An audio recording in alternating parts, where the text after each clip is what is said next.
himself a crossover. Oh, killer crossover. Just crossover. It just crossed him over nastily. Another victim to the crossovers. Cross him up and sit him down. Time for the crossover, powered by Everlevel Concrete Repair in Omaha at everlevelconcrete.com. I'm laughing at John's tweet. John just tweeted, hi. Hi. And then Why? I didn't have time. screenshot or a link to the show. That's good. I didn't have time to think of anything else. That's good. Just get it in, get it hi. out, get it done. Be done with it and be out of here. Out of here, out of here, out of here. Josh is not here, but at a different radio station, it appears, and we can't hear him. That's weird. He's very, very quiet.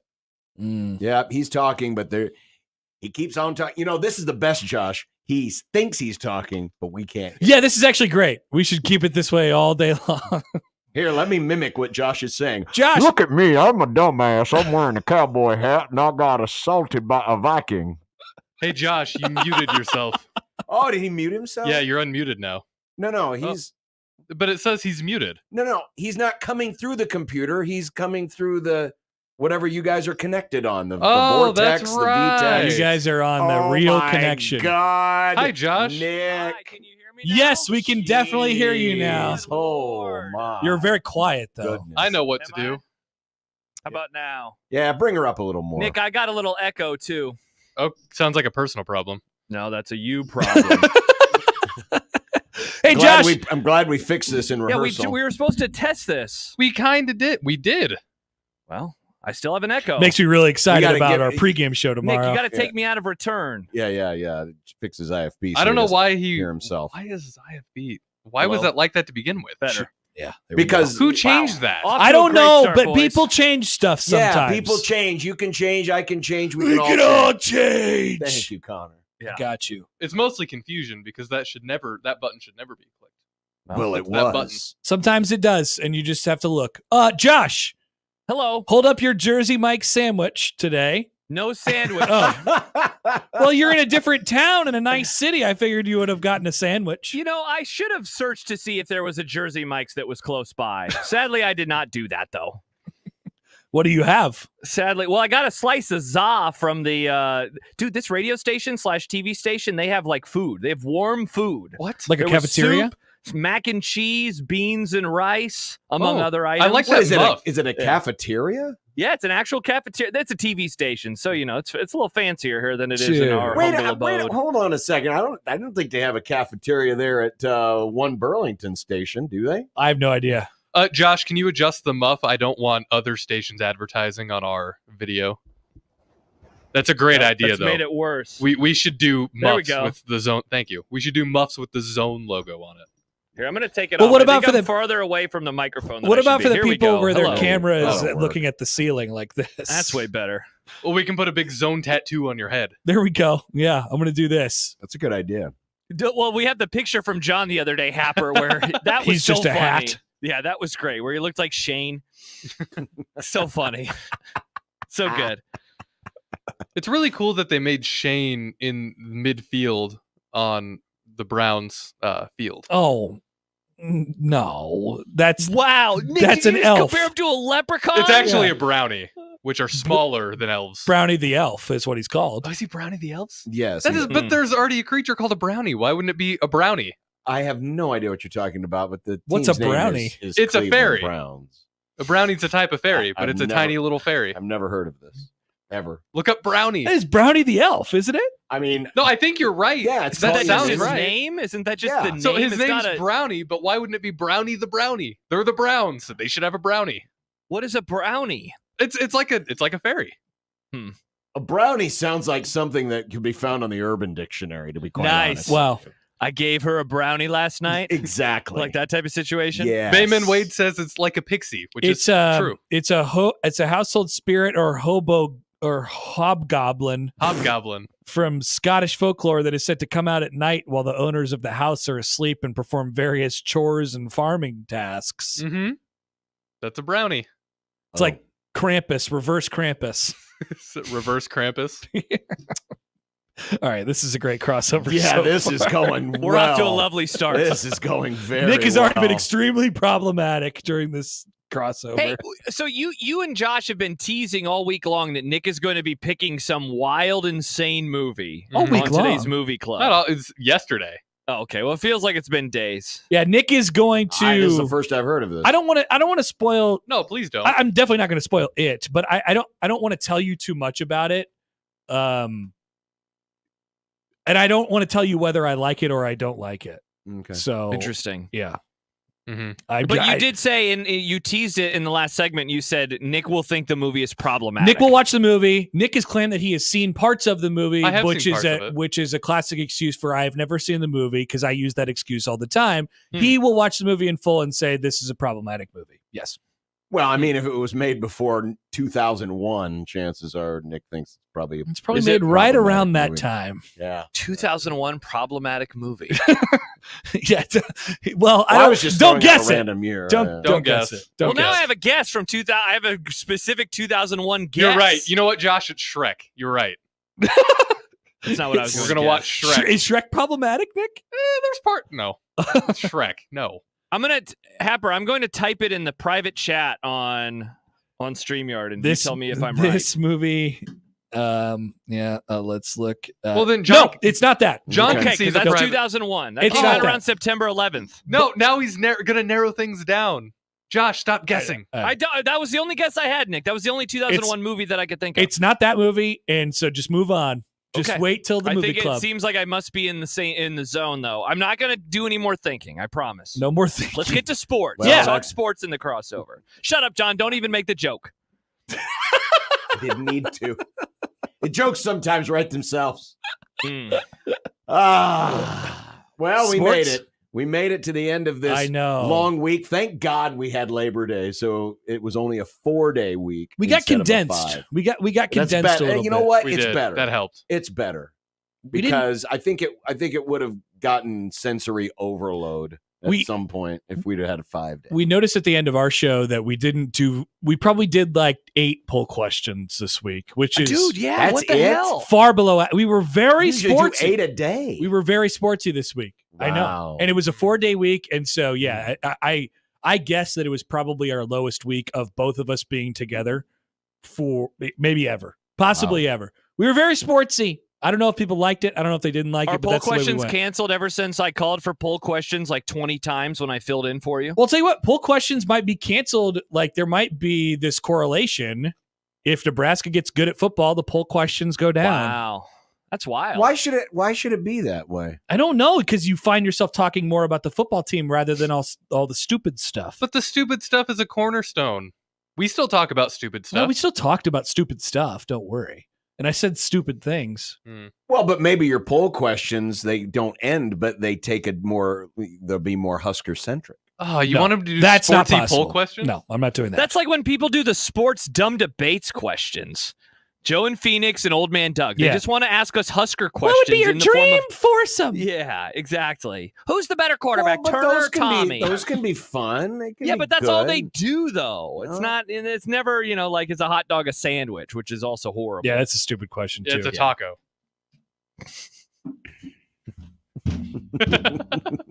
Nobody's better at making a nice conversation just like, John, have you thought about this, by the way? Yeah. Tomorrow night, Yeah. us, Yeah. very close proximity to Big Train. Yes, Big we will train. be close to It's big going to be train. big train How- overreaction. I haven't lived in that area in 30 years. How often does big train go through? I don't know. I was And I going to look say, does it forward go to it, by though. very often? it does go by. On a It- game day at night? I mean, I don't think it cares about whether there's a game Yeah, or that's not. why they put Yeah. the big chain link fences there so that people Train can't cross link the fence. track. Poll question: does the train care about whether there's a game or not? No, they don't. They don't care about whether there's a game or not. It just shows up. I imagine it'll show up during Big Red Overreaction. I kind of look forward to that. Oh, 'Cause we I should wanna do hear a train count. I want to hear the. Well, It's going to be. I don't think there's loud. going to be that many trains. I we are think going we to could be- do a train count. in incredibly close proximity to this train, and it's Is it going to be awesome? No, Is it's it going to awesome go to be very close to slow trains? and it's going to be very loud and you're going to hate it because you're going to get stressed out because you care so much about the radio and you're going to be like, "Oh, it's too loud. We have to take a commercial break." Nick doesn't get stressed. No, I do get stressed, but there is a point that I I know. hit where if there's nothing I can do about a situation, then I'm just like, all right, this is happening. Oh, A interesting. train is That's one of new. those. I've never seen that before. I'm not gonna Yeah, that's stop a a new train. thing. Nick, when did you start doing that? 5 minutes ago? Nice. I whatever it is, I want the train to blow that. I want the horn. I want the full Well, train effect. Can you go like this to a train conductor, like a truck driver? And will I think they? You so. have to see him at the very Well, beginning That's of where the their whole horn situation. is, right? Yeah, Yeah. but I think there's probably I think there's horn rules. yes, in there's, town. yeah. Like you have to hit your horn every time you go across a crossing. Gotcha. Yeah, they I don't want to break horn rules. you can't just Poll question. you can't just dyna blow your horn anytime you want. Exactly. My uncle used to drive a semi, and he put a train horn on his semi. Whenever he'd pass by our that's house, he nice. would just I like that. blare it. I like that. Yeah. Is that legal though? I thought don't train know. horns had to be specific to trains. That's a very good question. I saw a video here recently. It was one of those that were getting shared around the For You tab. Again, a fine resource of Mm. yes. I actually kind of like it sometimes too. It's I do awesome. use the For You tab. Yeah. It's but just there a fun was bit. it was these it looked like county sheriffs, in the SUVs, and it was one of those deals where there's two train tracks, and Two so hot there's trains. and so the train right in front, the one you can see, is going by, and it just gets past, and the cops are impatient and they drive around the arm crossing, which hadn't lifted yet. yeah. And guess what was in the other side of the track? Train number And 2. Wham! Just knocked that SUV right off the road. Dude. Wow. Yeah. And it was a cop. Everyone listen to the train arms. They know. The Yeah. train arms know. That's why they're there. By the way, John emails in and says there are no rail crossings near where John and Connor will be. They won't be blowing the That's horn. actually true. But Yeah. there's a depot near somewhere in there. I mean, What do you mean by train cross? Because the tracks are right there. there's no like place to cross the track. Oh, yeah. No. The depot's farther east, isn't it? Because I passed that on my way to softball and back from Yeah, softball. there's a depot over there. There are multiple depots in Lincoln. Lincoln is a train town. They should call it train town. I didn't know Lincoln Called was a train train depot. Yeah. I mean, yeah, there's There's an trains. Amtrak station right there. You can hop on the Amtrak and go wherever you want. from They there. famously, when they built Pinnacle Bank Arena, the as Jack and I called them, the Arenos, because they were anti-arena. That is such a you thing.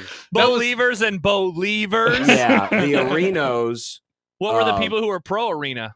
pro Renos. They didn't have. They were us. They were us. Arenos. But the You were the only Arenos- two people pro arena at the time. No. Okay, Wait, I mean, They were it the only obviously two got pro voted Renos. in. It was a big deal. But because there were so many trains that went through that area, the Arenos were trying to get the folks to say, well, you can't build it here because there was too much diesel fuel spillage over the years, and it was a hazmat site. And we made fun. Wow. We made fun of them for that. Oh, it said, oh no, there's diesel fuel here. Never be able to clean that up. Now, do you think that they were lying, or do you think they were telling No, the I truth? think it was true because there used to be a lot of trains that ran right over the arena site. Pinnacle Bank Arena, home of the Nebraska basketball playing Cornhuskers, Mhm. is a hazmat site. I mean, Interesting. it makes- Interesting. It makes sense. Are we sure it wasn't like a burial ground with how bad the basketball team's been? Now, they were bad before that. Oh, They were worse before that. oh. Yeah, So maybe the fumes helped. Thank you, Diesel. could have. I don't know, but yeah, that was the big deal. So yeah, trains have been of Lincoln for a very long time. Oh, yeah. Trains Josh, love Lincoln. do you keep adjusting your camera? I feel like No, you're so- farther out than you No, were. so I had it set here. I'll click it again. I had it do this thing where it was center stage. So then Whoa. it wasn't so cavernous. But then if I move, watch, it's gonna adjust for it. It follows you? Yeah, so I was Whoa. like, I don't want to do that anymore. So I just turned it off. Wait. So this technology exists somewhere, and we have this. Yeah, no It kidding. got blurry at the right time. What Yeah. the hell? I can do this too, portrait mode. So then I guess it didn't blur anything out behind me, but So it's Yeah. their cameras, no, it's my phone camera. Oh, it's your phone camera. Oh. Yeah. and you've got your phone set to be able to follow you around. No, I mean it's always with me. No, It's no, when no, when but I no, do, but the- when I do StreamYard not at work, I use my phone because my computer camera. I understand it, but you have a setting in your phone that follows you around. more a computer setting. Wow. I need to look into this. It's because Happer, you could do it with your computer too. They work together. They're symbiotic. They have a relationship. Yeah, so there we go. Center stage. Look at that. Oh, but then I don't like it because I can't move because then it's going to follow me. So Well, you're not going to be moving. You're I gonna be was sitting earlier. there I was moving and it was following me. Well, so it'll follow you All back. right, fine. I'll just leave it like that. Yeah. All right, cool. Amazing. Yeah, because then I look like I'm in the frame better, not so far away. By the way, I suppose while we're talking about cameras and technology Oh. and filters and whatnot, there's a video going around that was Michael's shot- video?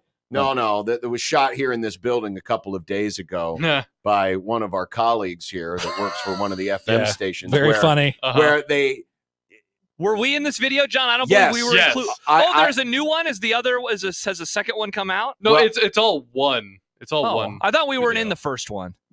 I've only seen one video, and it's a montage of all of us guys at the Zone making picks. Yeah. And Alyssa has a filter on her camera Yeah. that makes your eyes look like they're far apart. Yes. So you look like a sloth. You You look look like like Sid Sid the from Sloth. Ice Age. Yes, Yeah. from Nice. Ice Age. and reference. and some people didn't realize because she had us shoot That's the best ourselves part. in Is that selfie people mode. didn't realize it. So I didn't realize it. I didn't even look at it at all. Tough look. Yeah. It was real tough look. Now- Poor Nick Hanley never noticed. Yeah, Yeah, Nick Hanley Hanley just gave without a takes and beat. takes and takes. I wasn't sitting down, and she came up to me. She was like, "Can you just give a prediction? Like, come on, let's go. I need to do this video." And I'm like, "Yeah, sure, here we go." And then I gave it back to her. I never noticed. And I immediately saw it right away. And it was like, Yeah. what is wrong with your camera? She came over to John when we were sitting next to each other. And so she's doing all this stuff. And I'm like, listen, I will just do this for you. And I grabbed the phone and I looked at it and I said, "You're an idiot." And I gave her her phone back. It took Everything me, she does is just one giant bit. Every time she comes over and is like, "Can you talk to me?" I'm like, this is going to be a bit somehow. yeah, No, I this need was to a keep bit. that in mind. Yeah. This was a bit. it took me a couple seconds to realize it because at first I'm like, this doesn't look right. And like, what filter is this? It was pretty obvious right away when I'm looking at myself and I look like I'm, what's his name from the Goonies. And my eyes are like way out here. Hey, you guys. Hey, that's the Go Big Red chant, John. I was like holding the phone way out here. I couldn't even see. I wasn't looking. I wasn't even looking at myself. I saw it right away. I'm So giving I had myself fun an with it. excuse. I had fun with it. Odson says, "My wife said Hanley noticed. He just powered through." So I Hanley disagreed. did his whole prediction He did. and talked for probably upwards of 20 seconds Nikki takes. and never noticed. If he did notice and just didn't acknowledge it, that's an amazing bit. That's good. He did a bit. kind of. Can you imagine how history would have been different if somebody on CBS would have had that filter turned on in 1963 and Cronkite's on the screen. President Kennedy. Ah, crap! Or my Snapchat filter's on there. Wait, Alyssa, is there a way for you to put that filter on an old footage of Walter Cronkite? Okay, there that's you go. pretty funny. Yes. So yeah, that's what Alicia should do. Stop asking us to do things and just make famous moments in history with the weird eye filter. Yeah. Obama comes out for his speech after they got Bin Laden. Yeah. CNN in September. U.S. forces did a coordinated attack. It's Obama with the eyes out here. I bet you could definitely do that. Oh right? yeah, for sure, for sure. Maybe we can give El Kent this technology and he can just interview Prime because he'll be in the locker room. I can't wait. The only problem is Prime. It'll be 10 o'clock at night. He'll still have his sunglasses. He on. will, and that So room he is won't not very bright either. No. Yeah. Laszlo says that Nick Very Hanley is dingy. 1620 the Zone's version of a Labrador. He goes along with stuff. He definitely does. He does. He does. That's why he's a great friend. Seriously. He's a good guy to hang around. Yeah, I can't wait to hear the El Kent report from after the game. That'll be interesting. Just the things That's that he it. I observes. wish. This is one reason I wish I wasn't doing the Overreaction. post game because I was going to go to the post. I would to the absolutely Colorado. go to that locker room. I'd too. much rather go there, just win or lose, just to see what it's like. There's got to be like a maximum capacity in there though, and we're probably going to hit it. I don't like. You know, people freaking I have cover not this been stupid over game. there for a while, but it's the old room where Nebraska used to do theirs. Correct. Right? Yeah. In the other, that was a decent sized room, though, wasn't it? They pack it in. Or did they- Last or did time they I was change in it? there, it was pretty tight. Okay. And it was it was an Iowa game. They may have reconfigured the room since then. Wyatt says Bush saying, "Now watch this drive." With sloth eyes. Or Clinton, "I did not have sexual relations," would be great. Ladies and gentlemen, we got him. Now watch this drive. That was classic. That is one of the all-timers. Oh, man. Did anybody report whether he hit it down the middle or not? Because you can't really tell because it was an old grainy video. Oh, that's a good question. Yeah.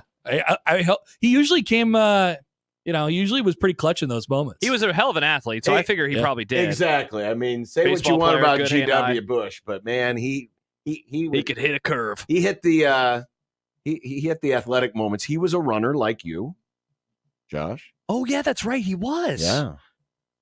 Maybe I think he he's still our is. last running president. I don't know if he's running anymore. He's like 70. What's a running president? I think A president who runs. I think Josh. President O ran. I don't know No, if he he's did. more of a hooper. I know he was a hooper. He Yeah, I don't he think put he- the I hoop don't- in the I White don't House. think he President was a T is a golfer. What was President President B? Old. I think he likes to play tiddlywinks. A tripper? Maybe he likes to play. A faller? Oh, yeah. All of those things. Maybe he's a Jack's guy. He here's a did good- walk upstairs successfully a couple times. That one time. Yes, a couple of times. Hey, here's a good question from Otson. Can we air Coach Prime's press conference after Nebraska's? That's a great idea. John, I might be interested in doing that. Have we ever aired the opposing coach's presser on overreaction? I don't think we No, I have don't think before. so. I think the only time. Remember, there was the Clapgate controversy at Iowa. Yes. I'm pretty sure didn't overreaction. I wasn't hosting, but I remember listening. I could have swore whoever was hosting overreaction, they didn't run the press conference, but I thought they had some They of the aired the audio. clip. This is 2 years ago. Yeah, this was during COVID. COVID, when they 4 were years ago. alleging that Oh, Iowa was clapping on the sidelines and Frost was mad and wasn't me. Ferentz was making fun of him. Remember COVID, Happer? I've definitely played some clips from opposing coaches in their press conferences before. If they offer it, I'll look it up. Well, it's going to be streaming somewhere. Everything they do is streamed, Mm-hmm. Right. no matter It's just- how bad it just- of quality it is. It's just a matter of if they do it live, though. How long Like- do we think like it's going to Nebraska be? does. Oh, 10 to 15, probably. 10 to 15. I've heard, I was listening to, shocker, podcast this week, and they were telling a story about how his press conferences go. And it is very much just like beat writer only, local beat writers, and like they call on people. Yes. Like it's not like ours, right? Where a rule is just like, waits for the question and somebody asks it. The people and the same people introduce themselves every week. He knows these Really? people. He knows who they are. They introduce Oh, themselves he knows every who time. they are because he That's dorky. he obviously keeps receipts. They are required to introduce themselves every week. Dumb. So they're going to be in a place where, they've played road games, right? Like he's going to be in a place where he has to take questions from other people. Are they just not going to take those questions Good question. on Saturday night?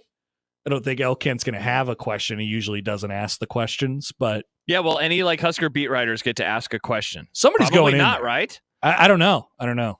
Yeah, somebody from the World Herald will definitely be there. But will they get to ask a question? They might not be allowed. I don't know. Sad. We'll do our best. We'll see if we can effort getting. Well, unless Colorado wins, then Oh, I don't want to hear that. We don't want to hear it. No, All right. no, All right. no. So we will effort. If Nebraska wins, we will effort getting some prime on just so we can have some Schadenfreude. John, it does look like I opened up YouTube for last week's. I know they and- stream them, but I don't know if they stream them live. Yeah, Buffs TV. I think they do. I Okay. think Buffs TV must have right. streamed it live. Okay. It was 26 minutes though last week, so that's a long one. Well, we don't have to run the whole thing. No, No. just check in. Just do little check-ins. Check in a little bit. Mm-hmm. Coach Little Prime checky check. live from Crime Town. Prime from Crime Town. It's going to be a hell of a night. Maybe if they win, they'll say, "I'm changing this from Crime Town to Prime Town." Oh, no. That would be horrible. That'd be funny if he did refer to Lincoln as Crime Town. It though. actually would. It would like Yeah, that's a good call. it would somewhat legitimize. Yeah, because he us. probably doesn't know about the bit. No, I don't think so. No. But there are many Colorado people or people in the YouTube comments who claim that we give them bulletin board material. So I don't know. Maybe. Star Wars Fiend says Kent should ask Dion what 2001 movie is problematic to you. That would be a great question. That would be a good question. Maybe when Elkent finds out what movie he now is required to watch in the next week, he'll do it in the next 24 hours. It'll be fresh on his mind when he talks to Coach Prime on Saturday night. And throws in a reference or two or something like that. I don't know. Maybe. That'd be funny if Prime recognized him and said, "Hey, aren't you guy that picked Nebraska 52-38?" Something like that. And then Something like that. Nebraska. No, that's my evil twin. That's evil, Kent. evil cat. Oh, God. Fun times, kids. It's gonna be a fun day. I hope. I think so. I think it'll be a fun day. Something will happen. Don't you? It'll be a day. Things are gonna happen. I mean, the blur parties. I looked. They've got a little video up there. I mean, they're underneath the overpass. Looks like it's a really cool. Oh, it's a great setup. Oh, it's an awesome right there setup. across from the stadium. I know exactly where we're gonna be. It's gonna be great. That's good. Nick, you were losing it this morning. I was. Yeah. Nick, are you stressed? Not anymore because I know I have information now. Okay. I get stressed when I don't have information. What were you but I need stressed to- about? I don't know Lincoln well enough to know how far away everything was from each other. So Well- I'm just trying to figure out where I need to go and what I need to do and how When I you're need to do it. driving and you see the big water tower that looks like a hot air balloon, you've gone too far. Yeah. You gotta Oh. turn around and by come about back. 50 miles. Yeah, you need to turn around and come back. You're this right. way. You're right. That's right. Yeah. Josh, so we haven't really discussed this idea. Like, you're obviously not here this Correct. weekend. Are you Correct. feeling any FOMO?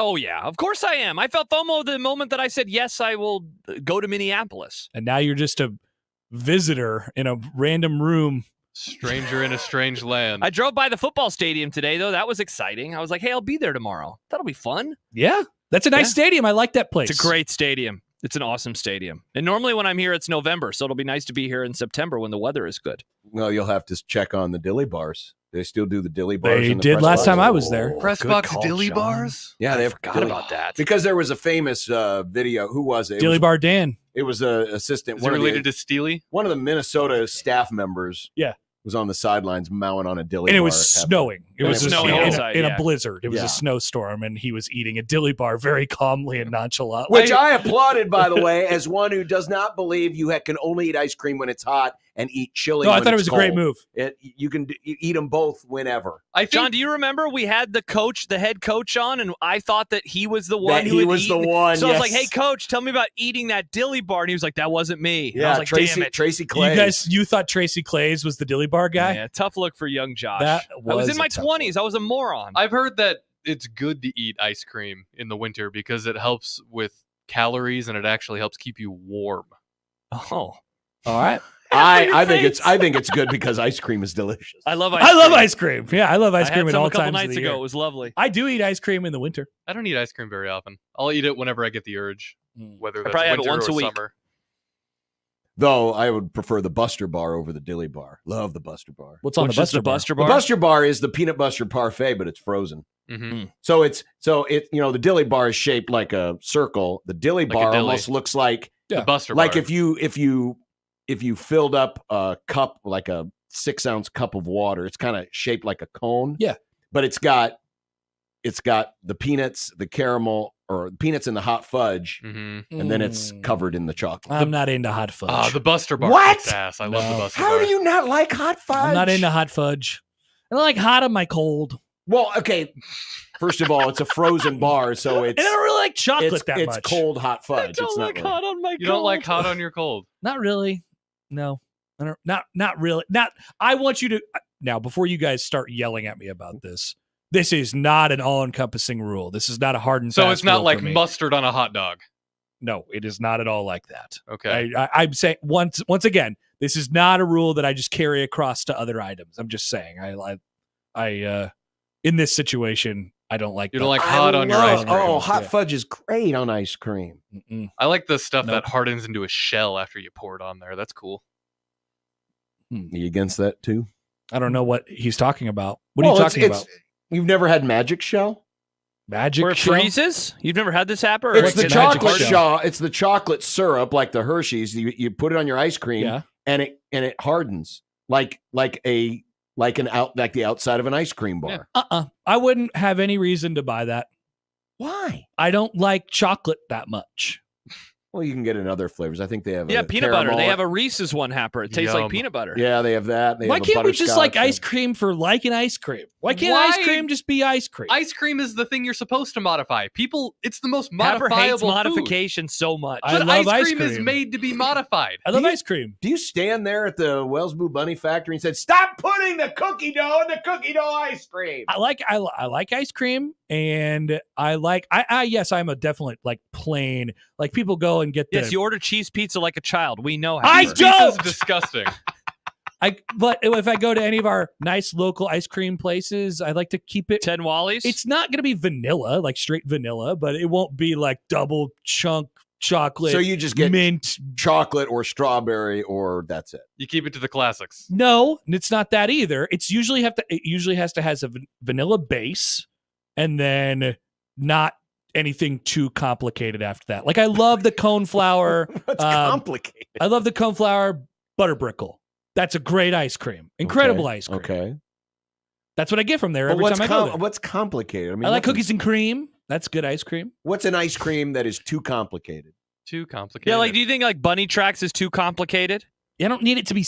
I don't need it to be like like people put like gum and stuff and birthday cake. We're not putting gum in it. I do think that bubblegum and ice cream is one of the stupidest inventions. Thank you, Nick. It is, but Bubblegum and We're not bubblegum should children. not be Who would put in ice order cream. that I unless don't they're know. 10? That's It true. exists. It's We're there. adult men, Happer. It's right there. Oh my gosh. You don't even like peanut butter ice cream? I don't prefer it. I'd rather have vanilla. Mm. Vanilla with whatever on it. I like peanut butter with vanilla or something like that. do you Okay. approve of the sundae? It's too complicated. There's too many things. I don't eat Sundays. No, I don't like Sundays. Happer, I'm with you on that. I don't know the last time I had a Sunday. I don't like What's Sundays. wrong with a sundae? It I don't has like fruit, whipped and Josh cream. hates fruit. I don't like whipped cream. I don't love like fruit. hot fudge. Well, but you can have a hot fudge sundae. You can just have a chocolate sundae. What makes a sundae a sundae? Because when I was at Kaufman, I tried to get the sundae in the hat, Mm-hmm. and they were out of cherries, and they were out of like the whipped cream, so they just gave me ice cream with chocolate syrup on it. I mean, technically, Does that the is- syrup make it the sundae? Technically, you could call that a sundae. Hmm. Technically. I don't know when it goes from being ice cream with stuff on it to a sundae. yeah, it's a thin line there. By the way, we got an email from John that says, "Has Nick not heard of Google Maps? Yes. It literally shows you visually how far apart things are." And that's what I was doing this morning when Happer claimed that I was being crazier than I was. I don't know. I helped. I think I helped. No, you did help Okay. because I didn't know the second place I was going because I don't think I was giving an address. I was just giving the name of the place, but I don't know Lincoln. You could have typed that in too. Would have got you there. Just type in 14th in New Hampshire. That's where we will be for the post-game Big Red Overreaction. Yes. Nice. 14th and New Hampshire. Hunt it. Right down the street from my old stomp. Maybe they'll have some nice ice cream cups for us. Vanilla, That'd be nice. chocolate, or strawberry. What if friends of Big Red Overreaction brought you guys ice cream tomorrow night? that would be great. Hopefully they weren't Sundays. Hopefully it's not too complicated. There's gum in here, Happer. What do you think? Gross. Why do they put the gummy bears and the candy out there? It's so stupid. For the people. That's Happer, dumb. I'm with you on this. I don't want gummy bears in my ice cream. No, I don't Gummy either. bears? Gummy bears. is What a- are we doing? No, I don't want that either. But I do want, I like the different things. I love banana split. How about this comment from Jeremiah? Connor has a point here. Much like coffee, it can get out of hand with too much. That's all I'm saying. That's all I'm Do saying. you still drink coffee? Are you still up coffee? Every single day. Okay. Yes. And It's it's the best, Nick. very regular and nothing in it. Congrats on being regular. Thank you. John Regular coffee. emails in again, by the way. Happer says cheese pizza, vanilla ice cream with no toppings, no chocolate, and drinking is canceled. Happer's takes are approaching Jimmy Allen. No, level. they're Oh! not. No, Those they're are not. fighting words right And there, I friends. eat more than cheese pizza. I don't go to the pizza place and order cheese Yeah, pizza. sometimes he gets double cheese pizza. I have been cornered on this one, and I'm not gonna get out of it. Yes, you have. Sadly. Well, folks, you're welcome to bring complicated ice cream tomorrow night to the post-game show if you'd like. Complicated anything. Complicated pizza. Complicated ice cream. I'd be all I'd eat for it. all of it. Whoa, Yeah. why am I so blurry? It would be delicious. Yeah, that camera Puddle of mud. sometimes gets a little, I would eat it. I would eat it. All right. Don't prefer it though. We will see you tomorrow. We will see you tomorrow night. Under the overpass What- with the other trolls. What time are you going to get there, John? To the blur. Uh, between 3 and 3:30, probably. Okay. Does that work? Sure. That works. Yeah, Yep. probably. Going to Crime Town. Yeah. Fight traffic. I don't know if traffic. Well, who knows? Oh, no. Who Like 2 o'clock, it's going to be pretty I'm usually loaded not up. to the stadium that early, so I'm not sure what the I traffic. feel like stuff this is is going to be gonna one of pass. those long tailgating kind of days in Lincoln where it's going to be a little fuller than normal at all hours of the day. Yeah. All hours of the day. Yeah, I'll probably come down pretty early. Maybe I'll walk around. Maybe I'll Soak get in some the ice cream. atmosphere. It's good to soak in the atmosphere and kind of get a feel for the place. Get the vibe. Maybe I'll get some complicated pizza and maybe I'll drink. I don't know. Wow, before the show. Wild. Who knows? Might need it. Might need it. You never know. All right. All right, there you go. That's Connor. It's the Grum. It's a One Beer Friday. Holy cow, do we have a lot to get to next on 1620 The Zone.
you have had this date circled on your calendar for a long, long time.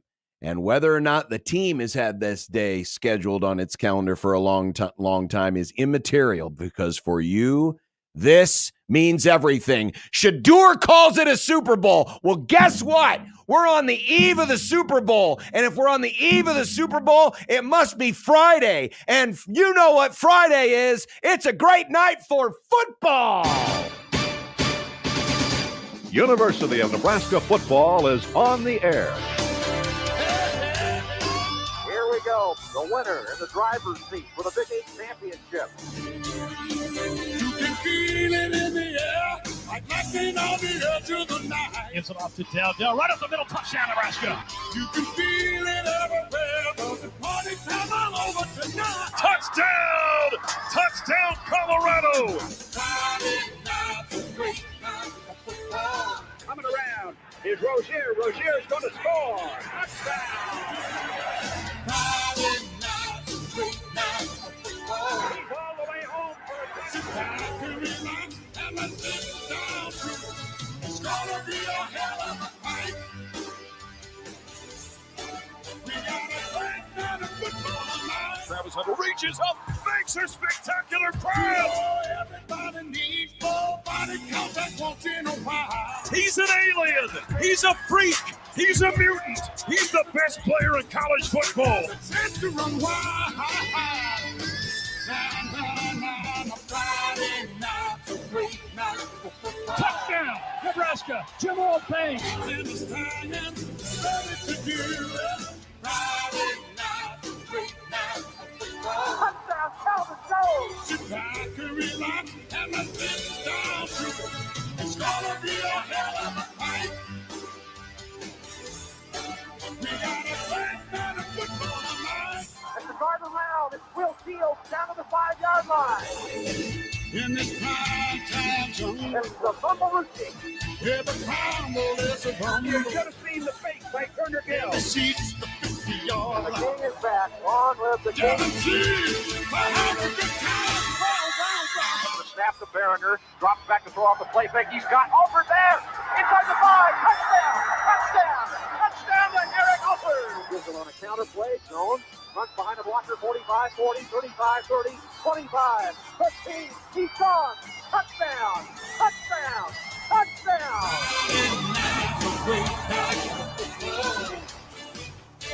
The Cats and the Stallions are ready to do it. Friday night, a great night for football. Sit back and relax and let's get down to it. It's gonna be a hell of a fight.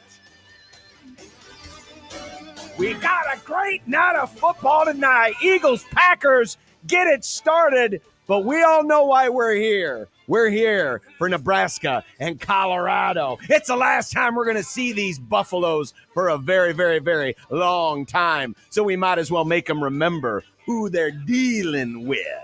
Are you ready?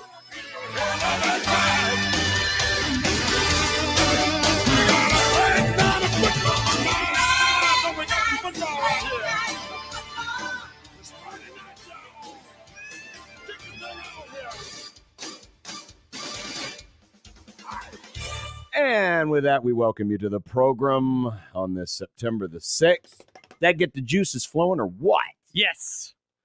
Yeah. I'm feeling a little juicy right now. I got a text from Severe, John, in the middle of that just said, let's effing go. Oh, wow. Yeah. Let's effing go. You got Severe pumped up with your old music. Hey, it's a great night for football. It is indeed. I can't wait for a couple weeks from now when that song literally will be Friday night's a great night for That football. will be lovely. But it's That will be lovely right now. Let's make no Yes. mistake about it. We are not looking ahead.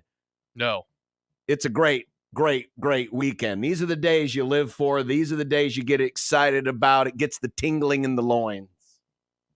You're juicy and tingly. Juicy and tingly in the loins. We love the big game weeks, man. I've been saying it all week. These are the weeks that we wait for. These are and there you go, the football game the world has been waiting for. These are the weeks that make this job and makes fandom so much fun.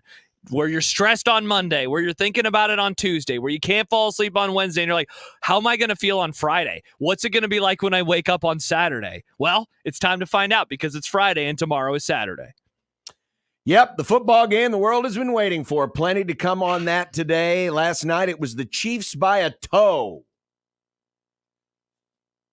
Can I admit something right now? Yeah. I wasn't that disappointed. What? Hey, as someone who had the Chiefs minus the 3, John, I was right there with. Also, I guess they were going to go for 2. I wanted to go to bed, but well, that was what I was thinking. You were like, I don't want them to kick it. I want to go to Harbaugh sleep. was signaling for 2, so it would have ended there anyway. So Yes. I guess I was the same way, John. I was like, disappointed. sweet, let's go to sleep. I was really worried there for a minute that, oh crap, this could go to overtime, and I really need to go to bed because I got to get up early for Jack's show. Yes. Man, people work morning hours. I don't know what their minds are, but they've got to be crazy. Matt Rule wants the Bud approach, but are they getting it? The Bud approach on a 1 beer Friday? That's interesting. Different Bud. Oh, okay, my bad. Different One Bud Friday. Hello. Nope, different Bud. Oh, How many okay. buds are there, John? There's many Buddy. Buds. Is this Buddy. a Mike Thompson type Bud here, John? No, this is the Omaha type Bud. Okay, my Kent's bad. Movie Club this week is One Life. We'll talk about that with Kent Wogelman of the Lincoln Journal-Star. We got Texas and Michigan, which is the semi-main. Nebraska-Colorado, that's a main event. Yes. Michigan, you get to be the semi-main. It's the Congratulations. appetizer. Yeah. It really is. Or Yeah. is the Cyhawk game the appetizer? Cyhawk game is like the salad. The Cyhawk game is like after you have a heavy appetizer and then you got to go take a dump and then come back and eat. That's what the Cyhawk game Wow. Will Nebraska rise to the occasion? We got our key party and our predictions. I mean, we haven't talked about the unsettlement, but there was a significant story that happened yesterday. I hate it. I don't like it when stories like this come out in season. We're in season now. I know, we're in it's time to talk games, and it's like, hey, remember NIL? And it's like, no, I don't care about NIL anymore. It's September. And it's Cross Train presents One Beer Friday. Nice. And we do have some Blur Tailgate passes. We have Blur Tailgate passes to tomorrow. Now, the Blur Party's tailgate that we're going to be at for the pregame show, 1620 the pregame, it's sold out. So there's no public access to it. It's a private deal. But we've got 4 passes to get in to said private deal. So we'll do them in pairs. We'll do a pair and then a pair. Okay. Perfect. And so obviously it's for those of you who are going to be in Lincoln tomorrow for the game. And by the way, the Blur folks, even if you don't have tickets to the game, you could go down there. You could stay in the tailgate zone and just watch the game from there if you want to feel like you're around the stadium. So if you're going to be in Lincoln for the game and would like to be at the Blur Party's tailgate, here's what we are going to do. You may have, in our Friday anthem there, you heard a little bit of classic highlights, including from Mr. Pavelka. I have given Nick a drop. Oh. Yes. I've given him a drop. Can we tease it? Yes. We have to play it now. Okay. Because when you hear Kent say this. It's over. Nebraska sends the Buffies packing back to Boulder. Nice. Let's see. I was 19. You want to take 19? No, I'm just kidding. The phone system probably couldn't handle that. It'd probably explode. Yeah. Well, you know what? Maybe it's karma. It's been 14 years since Nebraska has beaten Colorado. Okay. Take caller 14. Caller 14. Perfect. And it's going to happen twice today during the Grum. Hoo-wee. Because we'll have 2 pair. So again, if you're going to be in Lincoln and would like to go to the Blur Party's tailgate, very exclusive access right underneath. It's right underneath the overpass there on I-180 across from Memorial Stadium. So you are very close to the action. It's like ground zero of tailgating. Be listening. And when you hear Kent one more time, say this. It's over. Nebraska sends the Buffies packing back to Boulder. I always liked it when Kent would low-key insult the opponent. He used to call them the Soon Doggies when in basketball. because Oklahoma Who's- they had a dog mascot for basketball. Don't ask me why. So he'd call them the Soon Doggies. Is Kent the reason you give weird nicknames to Nick, things? I was just thinking the same thing. John has long said that Kent is like his broadcasting idol, the person he looked up to. I think we're learning something about John right now. I have no idea, but yeah, he'd call them the Buffies, because that was at the end of the '94 game, by the way. Oh yeah. 30th anniversary, by the way. The boys will be back in town. But anyway, caller 14 when you hear that, and we'll get you set up with a pair of tailgate passes to Blur Tailgate tomorrow at Memorial Stadium.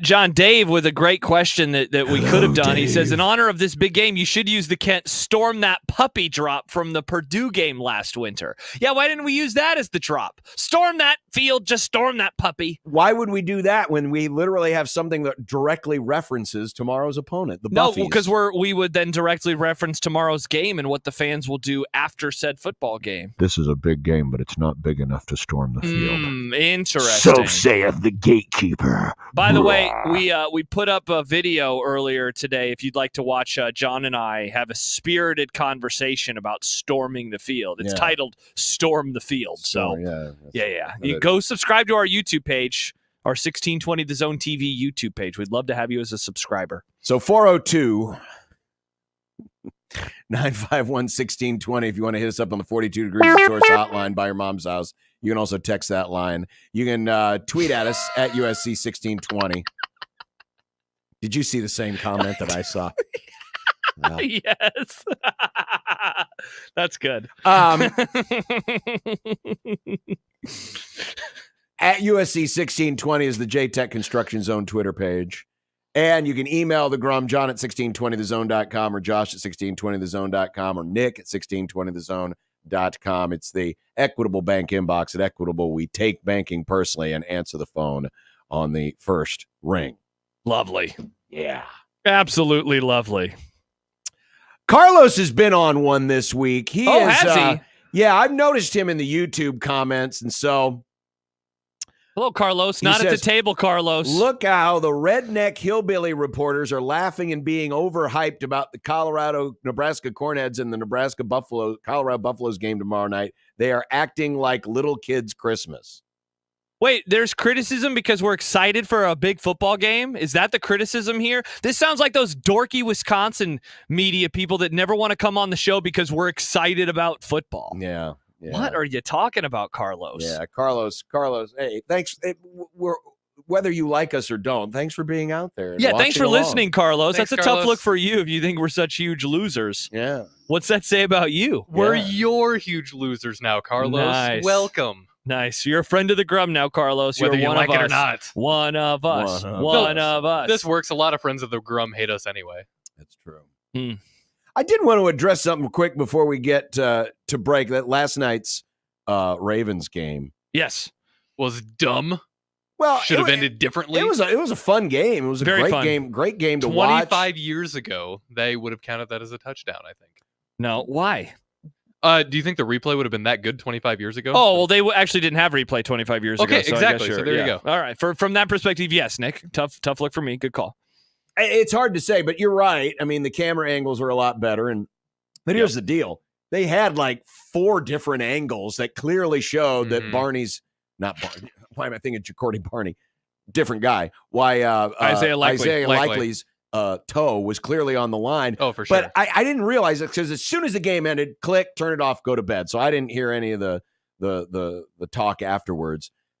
Lamar Jackson, who, by the way, played his ass off. I mean, this guy. Dude, he took so many hits. He carried that team. Chiefs win by 4 touchdowns or more if Lamar's not on the field. But Jackson said after the game, I thought it was a touchdown. I still think it's a touchdown. We saw the replay. You can't say that, Lamar. We have the video proof. We have the pictures. Yeah. His toe is on the line. His toe is on the line. He's towing the line. Yeah. John, not to get into political territory, but like this is the very basic, like we can't agree on the most common of things anymore. We can't agree on facts anymore. We have the video. We have the picture. It is there. It is evidence. Now, Roquan Smith said, I didn't think there was enough evidence to overturn it. Do we need to show them the broadcast? Go check out it. How NBC. can you not tell? I mean, it's close, yes. Mhm. Yeah. But literally, it's like his big toe is over the line. I mean, it was very, very clear. Very clear. His toe was on the line. You can't be. What I was afraid what it was going to be, because when I saw the first angle, which is behind the end zone, field Behind the level, end zone. that it was one of those where, oh man, we got to see if there's any green between the end of his shoe and the white chalk line in the end zone. That's what I was afraid of. Because I'm like, oh man, is this going to be one of That those? first angle, that I thought that we're not going to be able to figure this out. But as soon as they showed the second angle and then the one from the goalpost cam, it's like, well, that's pretty clear. His toe is over the line. Yep. I mean, for a close call, it's as definitive a call as you can make. And listen, we're not here to, blow smoke up the Chiefs, you know what? Oh, don't disrespect them. Because we don't disrespect the Chiefs on this show. Some of us don't. Some of us would have liked to have seen Baltimore win that game, Mm-hmm. but Some of us had the Chiefs in the pick'em, and so they were okay with the end result. pretty obvious to me. Yeah, it was an easy call. Very easy call. That was confusing. I'm stunned that you would push back, like that anybody could argue against that. Yeah. Very odd. Very cut and dry. Yeah, very cut and very dry. much so. All right, coming up, we have got we mentioned it yesterday, but we didn't have the audio. Audio. But there has been some talking, Oh yeah. and it's from the Nebraska side, Oh yeah. and it's drawn some attention nationally. Oh. So we're going to have that for you and more as we continue, as we preview tomorrow's big game. And don't forget, Connor and I will be live. We're at 1620, the pregame, brought to you by Saul's Jewelry and Loan and Ace Rent to Own, as well as many other fine, great sponsors. Live from the Blur Party's tailgate underneath the overpass I-180 in Lincoln. We'll be on the air at 4 p.m. We'll be on for 2 hours, 4 to 6, right here on 1620 The Zone.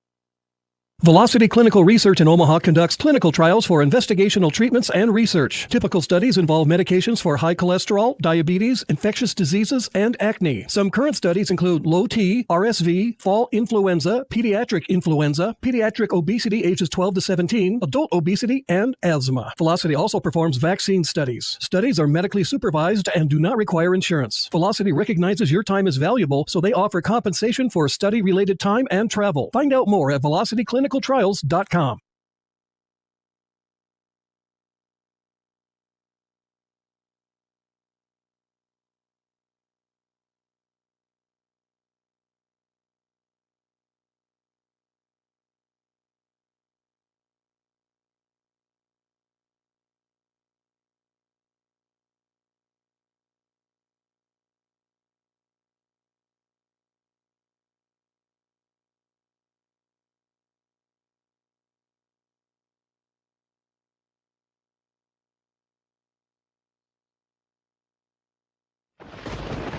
Worried about damage from the recent storms? J-Tech Construction is a local company you can count on to make your home right again. We are the official exterior experts of the Huskers. J-Tech Construction's team of experts can help you with your insurance restoration process. Turn to who the Huskers turn to and call 402-261-3682 today for your free assessment. Whether it's hail, wind, or just time for an update, J-Tech Construction's team is the trained local solution you can count on. Call 402-261-3682 today.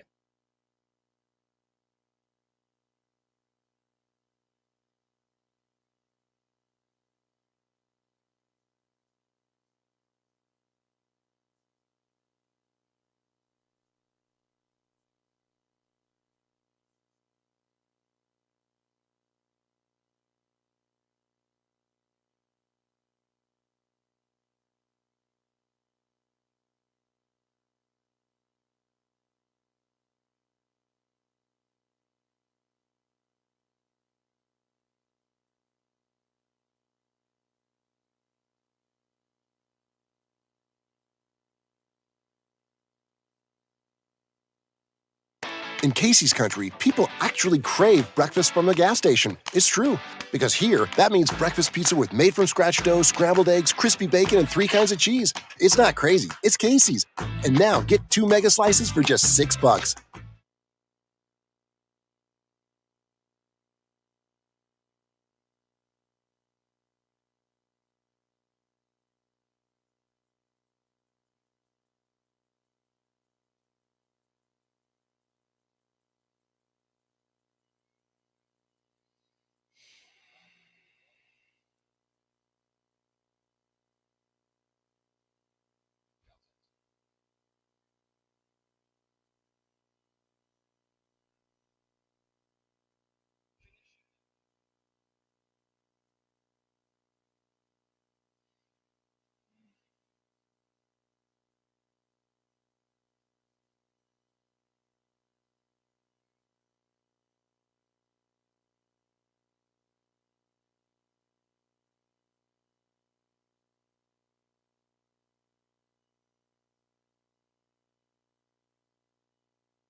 Don't forget, listen for the Pavelka Buffy's drop and be caller 14. We got a pair of passes to the Blur Party's tailgate tomorrow near Memorial Stadium for caller 14. Our pregame coverage, again, brought to you by Saul's, Ace Rent to Own, by MD West 1, and by Ellsworth Crossing, also by a bank.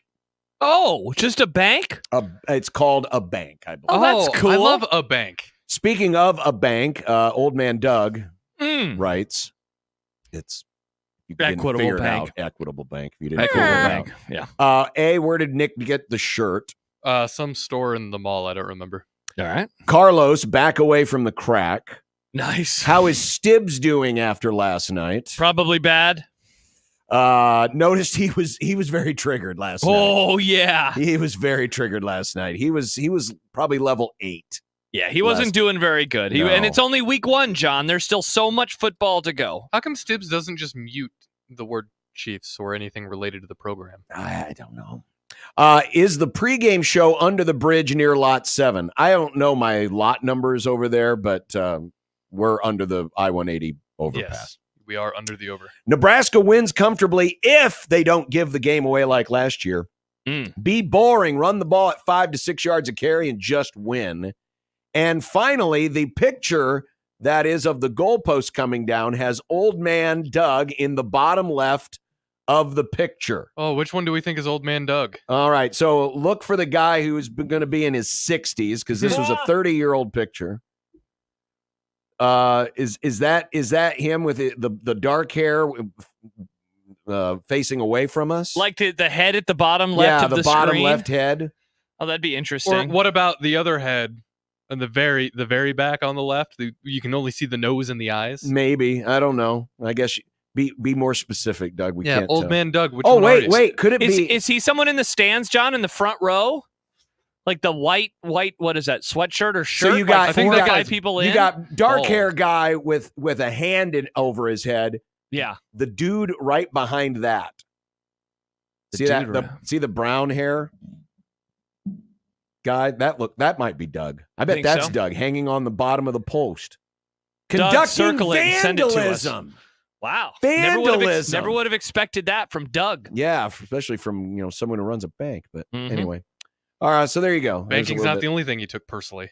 Yeah, seriously. Goalpost took personally. So we read the quote yesterday from McKai Bayer, but now we actually have it, and there's actually another one that is rather interesting. Now, I bring this up because yesterday, Matt Rule, in his Thursday press conference, talked about how he wanted the approach to be like Bud Crawford. He wanted Nebraska's approach to be, very level-headed, how Bud, in those big fights would just, very stone-faced, very emotional, would take a punch, would fight back, never showed a lot of, just very businesslike. He showed the guys video of Bud Crawford and said, this is what we want from you. Well, earlier in the week, here was McKai Bayer. We have multiple clips that we're going to play, right? We have two. Okay. Here's the first one. This is the one I read yesterday, but here's the actual audio. And he was basically asked about just the attitude that they need to carry going into the game. Here was McKai Bayer. This was earlier this week. This was Tuesday when the players were available. Get them hard from the start. Kickoff. I'm going to be running down on kickoff. You see me down there. They're going to need two guys to block me. I want them to know that that's how we coming down there. You're going to need have Tavion. You got Gary Sting. You got a lot of guys who coming down there with a high head, ready to attack everything. This team is hungry. We put in a lot of work this offseason. We worked their tails off for another team to come in here, think that they're going to run through us or it's going to be sweet. Good luck to them. Wish them the best. Good luck to them. Wish them the best. Yeah, but he says he's going to take two guys to block me on the opening kickoff. So, that's kind of just the mood that he was in. And this was Tuesday, right? This was Tuesday. This was Tuesday. So I just wanted to play that just so you could hear it because I read it yesterday, but it sounds better when, the actual speaker. When you can hear it. Yeah, for sure. Because you get an idea of, kind of the vibe he had. And then at the very end of his media session, he was asked from Sam McEwen about how Dylan and seeing him in practice can compare and prepare the Nebraska defense for seeing Shedeur Sanders. And here was McKai Bayer's response. Yeah, does facing Dylan help in the sense that, he can throw, and Shedeur can throw, but Dylan can throw too. You can't compare Dylan to Shedeur Sanders. Don't do that. That's Dylan is a different man. The way he played, the way he go out there and attack. How are they different? Just Dylan is a dog. Just know that. You'll see on Saturday. I put all my trust in him and his team and the guys who's blocking for him. We just got to do our part on defense. So if it was a little hard to hear at the very beginning, he says that don't compare him. You can't compare him. Dylan's a dog. Yeah. He's a different dude, and you're going to see it on Saturday. I'm basically paraphrasing. Yeah. So when I first read that quote earlier this week, I had to reread it like 2 or 3 times because the first part, the don't compare them, I thought that was going to lead into one of these guys has started multiple games, one has started multiple seasons, and Dylan is still young. He's learned, and it's not that. It's much more of a compliment to their guy and how much they trust him. And so it's not don't compare them because one player has started a lot. It's whoa, Sam, don't compare Dylan and Shedeur Sanders. Our guy is a whole lot better. Yeah. It's essentially what he is saying. If you boil down that quote, he is saying, no, don't compare him. We have the guy that we want to have in this game. Well, that drew some attention this week on FS1. This is the no longer Skip Bayless network. This is a different show I don't even remember the name of the show, but it's Emmanuel Acho and several other guys. It's like Speak or something. It's just such a weird. They have weird some name. weird titles. Talk. But what you're going to hear is just Emmanuel Acho talking about Bayer's quote. Linebacker for Nebraska saying that you can't compare a freshman to Shedeur Sanders. To my mind, he got to watch his mouth, fellas. He got to watch his mouth. It sounds crazy. I feel like some of these young cats ain't got respect. That's my issue. And they ain't got no fear of nobody.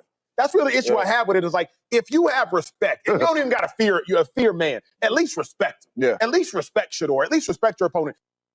All right, first of all, Bayer is like 2-3 years younger than Shedeur. It's not like it's, have some respect for your elders. Right. It's have respect for a guy that's slightly older than you and on a different team.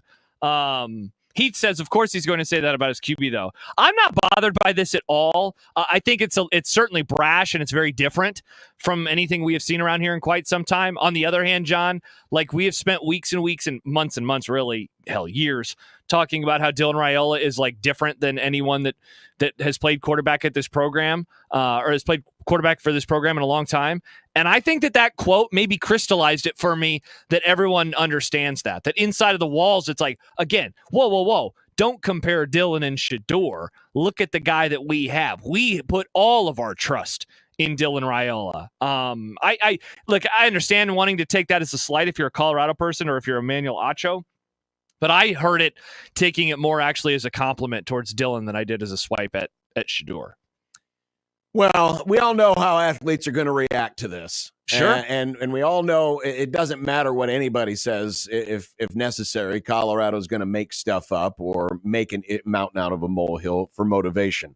Something like this is going to be taken literally as if to say, hey, they don't think you're as good as he is. And I'm with you. I don't have a problem as long as you can back it up. 100%. If they lose, this is going to be a bad look. If they win, it's going to look awesome. Absolutely. Because this is no different than what you hear done from a lot of other programs, including Colorado, who does their fair share of woofing as well and talking a big game. These things are all well and good as long as you can back it up. But this would be my question. Does this go against the mantra of being like Bud Crawford and just being stoic and just going about your business? Or is this you think Matt Rule's okay with this kind of attitude? So just a little behind the scenes kind of inside baseball, because Mitch Sherman was talking about this with Happer earlier in the week. This was a side interview, right? This was not was not at the main podium. This was a side interview. That's why you can hear there's a little like gnat sound in the background because of where they're standing. This was an interview that, because it was on the side, like a lot of times, John, these just kind of exist and they happen and then they disappear out into the ether. And yeah, Sam McEwen writes about it, but you got to go to omaha.com to read it, or you got to buy a newspaper, and it just kind of disappears. Nebraska sent, and Mitch mentioned this is the part that Mitch mentioned. Nebraska had this audio/video and they pushed it out. It was a part of the whatever, all the clips and quotes that they sent out earlier this week. And so there's a world where I guess they could have decided, do we really want to send this out? Like, is this something that we want out again in the ether, given how it could be taken? To answer your original question, of course, the answer is no. Because Matt Rule, dude, he is bent over backwards. You and I have been joking about him for months, how he is so slow to offend. He does not want to offend anybody. He's asked about Dylan. He's like, yeah, Dylan's good. And then he's like, but also don't forget Heinrich Harburg is also good. And don't forget Jalen Gramstad. He can throw the football too. And so he's been that way, I would say, turned up to 11 this week whenever they talk about Colorado.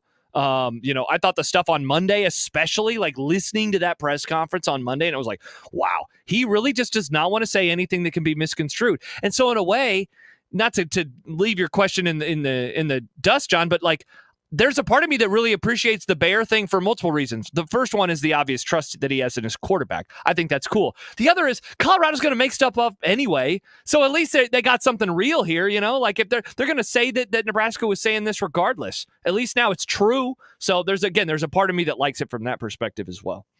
The national reaction, again, this is the only national reaction I've seen to this, but keep in mind, and Emmanuel Acho is a former player, and all the guys on his panel, all former players. We all know how the national media loves Prime because he was once one of them. And being a former athlete and an elite former athlete, he gets a lot of benefit of the doubt, which is why, this program has turned into the celebrity show that it has. And it does not surprise me. Listen, Shedeur is their guy. And I don't say their guy as if to say, hey, they're openly rooting for Shedeur, but in a way they are. I mean, I would say probably. Because they like his talent and they like his family, like his dad. I was going to say, the celebrity of Deion Sanders. And that's fine. I mean, that's what chit-chat shows are all about, right? I mean, we all play our favorites. We all have our favorites. What I will find interesting, especially after this weekend, Dylan Rayola, if he's got some already, he's got a very famous one in Kansas City right now, seems to be a pretty big fan. He also could elevate to that kind of a point where dare I say, the talking bros on the talking head shows will come to love him too, because he's a great athlete, dad's a former player, and he's got a lot of very positive mannerisms that remind a lot of folks of Patrick Mahomes. That's what makes tomorrow even more interesting. Forget about, Nebraska needing to win this game for whatever psychological reasons. Forget about Coach Prime. Just think of it as an opportunity for Nebraska to go to a place they've never been before. And it's not a place, I get it. Nebraska's been a national championship program. This isn't about that. This is about being in the, dare I say, the celebrity sphere. Dylan, especially if he plays well tomorrow, if Nebraska wins, and let's say that Dylan at least shines equally to Shedeur or even outshines him, it's going to take the Dylan Rayola conversation up to very high levels. John, if he plays like he did last week, but he gets to play 4 quarters instead of 2.5, if he delivers a few of those throws that are shared and clipped and discussed, right, on Twitter, and certainly, in a highlight package towards the end of the game, if Nebraska is playing well, this is an opportunity for, who said it this week? I heard somebody say it this week. Oh, Stephen Godfrey. This could be Nebraska's coming out party. And certainly if it's Nebraska's coming out party, who's going to lead that charge? Dylan is. Dylan Rayola, it would be his coming out party. In game 2, it would be his kind of announcement because of where this game falls, because of the day that it's happening on. And yeah, because of all the other stuff too, the ancillary stuff, how he looks like Mahomes, et cetera, et cetera. Like, this is an opportunity for him in that regard. And I think you're right. Very quickly, Dylan Rayola will suddenly become like this new shiny toy that the shows are going to want to talk about, because there's a flair and a style about him that a lot of other quarterbacks, like Drew Aller at Penn State, doesn't have that flair and style. Right. I watch him play. He's fine, but he doesn't have that it factor. Shedeur does. Dylan does. And in the pros, obviously Josh Allen has it. Among others. And listen, it doesn't necessarily have to just start tomorrow. It could start at any time, because I think Dylan certainly has the talent and the demeanor and the the way about him that's going to happen eventually. Heck, it's already started to a degree. I mean, Tirico last night was promoting. How about that? I noticed that broadcast. Too. Shedeur Sanders versus Dylan Rayola. Exactly. Yep, I noticed it too. So, it's already started to a degree, but also keep in mind that this is going to be the most watched game of the year for Nebraska, at least in the regular season. Outside of maybe Penn State, depending, if they're both really, really good. You mean Ohio State? Or Ohio State, excuse me. Yeah. Possibly, but we all know that Colorado brings an audience. The most watched game last year, 8.7 million people, was the Colorado game. By over 4 million viewers. And I put the wrong slide up, but I shared it on my Twitter account this morning. Nebraska's 9 most watched games since 2013 of 5 million or more have all been losses. Several Ohio State games, obviously last year's Colorado game, Georgia in the Cap One Bowl, Tennessee in the Music City Bowl, USC in the Holiday Bowl, Iowa in 2015 when Iowa was undefeated. Those are all the most watched games of Nebraska football since 2013. And Nebraska is 0-9 in those games. I mean, John, doesn't that really back up what a lot of Husker fans say? And the ones that I've heard from this week who are doubting Nebraska can win, they say it's because they poop the bed when it's a game of this magnitude. Right. That number, those numbers literally back that up. When it's a big game and people are watching, Nebraska has not won in the last decade. The bottom line is, if Nebraska wins, Dylan's going to have to play well.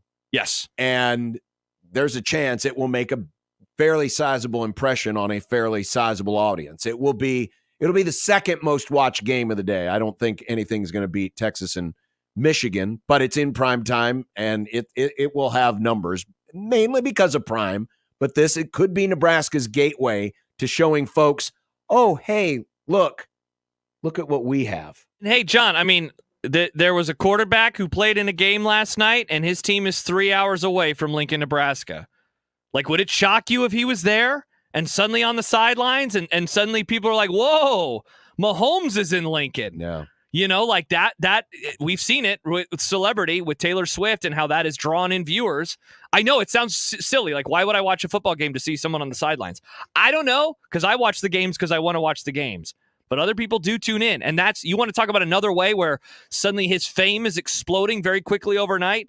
Nebraska wins. They're walking off the field, and he's dapping up Well, Mr. if Patrick anything, Mahomes. if people who are watching are going to be watching. I don't know if anyone who's not watching in the moment, all of a sudden they hear that Patrick Mahomes is there and they switch over. But it will become a viral moment. Yeah, certainly it would. Yeah, it'd be all over the place. So, all the talk aside, this does present itself a rather unique moment for Nebraska. And kind of bringing this back full circle and talking about Bayer's comments, they believe that strongly in their guy. And yeah, part of this might be a little bit of, animosity from last year because Bayer was on the field last year and was part of that defense that maybe felt like they let things get away from them. Though we'll explain later that, that doesn't tell the whole story. But this is a team that really believes in the guy that they have leading them. And they're ready to go to battle for him. Yeah, definitely. And that could be a huge difference maker in a game like this. Absolutely. We'll have a lot more on that. Our keys still to come. Got a lot of good facts for you coming up in our keys. But coming up next, I do want to go through quickly the big news yesterday regarding the unsettlement. Because all of a sudden, we're back to the drawing board in terms of this House versus NCAA. And that could be very important down the road. So we'll get to that. If you want to comment as well, 402-951-1620. And keep listening because we have yet to give away our first of the two pair of tailgate passes to the Blur Party's Tailgate, where we will be broadcasting the pregame show from tomorrow underneath the overpass I-180. Listen for Pavelka and the Buffies. And be caller 14 on 1620 The Zone.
Hey, if you missed it yesterday, big announcement. Starting next week, $25,000 four-quarter pick'em. It's our 25th anniversary of the Zone.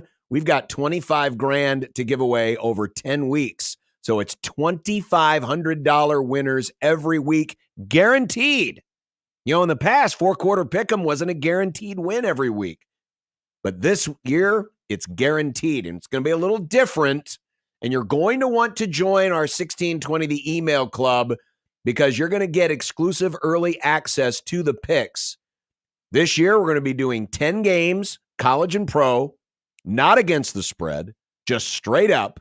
And whoever wins the week wins $2,500. Now, there may be ties. And if there are, our tiebreaker will be which entry was received first. And that's where 1620 The Email comes in, because 1620 The Email subscribers will get 1 day earlier access to the picks. And that will be starting Monday. Then the rest of you will be able to see the picks starting on Tuesday.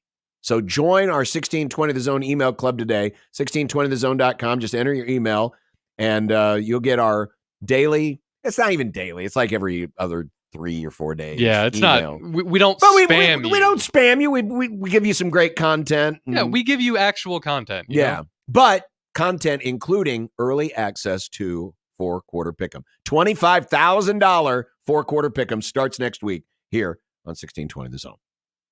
What a great prize. It's a wonderful prize. What a great prize. Before we get to some stuff on the unsettlement, we got John waiting on the 42 Degrees of Source hotline. Good afternoon, John. Hey, guys. I just had a question, and this is beyond what Josh just said a few moments ago, kind of about the Taylor Swift effect. It was actually a conversation I had with a few coworkers who really thought Mahomes was going to, wanted Mahomes to be there on Saturday. Do we want celebrity attention on our true freshman quarterback? Kansas City handles it well. I don't know if Nebraska will. Or do we want the attention on the kid for what he does and those, what I would say, kind of the grassroots, organic? He does something big, people start tagging it with Patrick Mahomes, and then you get the little cousin tweet. I'm just curious on your guys' thoughts on that. John, that attention I think is going to come no matter what. Regardless, whether it's this week or next week. If Dylan ends up being what he is promised, and let's say he is the next Shedeur Sanders. Shedeur is going to be a top 10 pick. If Dylan's a top 10 pick in 3 years, that attention's coming no matter what. And the train has already left the station in regards to the whole relationship with Mahomes and all that other stuff. I mean, they've already been tweeting each other. Just the idea that he walked on campus and looked like him in a photograph and it made ESPN.com, that's already happening. And as far as being worried, I mean, there's a difference between can Nebraska handle it and can he handle it? Can he handle it? Yes. His dad's a former football player. His godfather is Matthew Stafford. He's been around the sport and big names in the sport almost his entire life. I think he'll be fine. And, as far as how, I guess I wouldn't know how to answer the question. How would Nebraska handle it? But I would guess how Matt Rule would handle it would be, hey, this comes with the territory when you recruit a 5-star quarterback with this kind of promise. 100%. I honestly think, and this is not a slight on the caller, but I think that call is a great reminder of how limited we are used to a scenario like this and how that is even like a question, right? Like, I think you got to wrap your arms around it because I don't know what the alternative is. If he is good and his fame is going to grow, he is going to want to wrap his arms around it, and I'm guessing the program will as well. Like, I get it. There's a lot of pressure on him. I know Nick's asked multiple times over the last handful of months, mainly before the season started, about, like, is there too much on his shoulders? Is this too much? And it's like, the answer is probably yes, but it comes with the territory. At the very least, he is embracing it. And so you just got to kind of move forward and get used to it because this is how it's going to be as long as he's Nebraska's quarterback, and certainly as long as he's playing good as well. I do think that it's been a well, designed effort.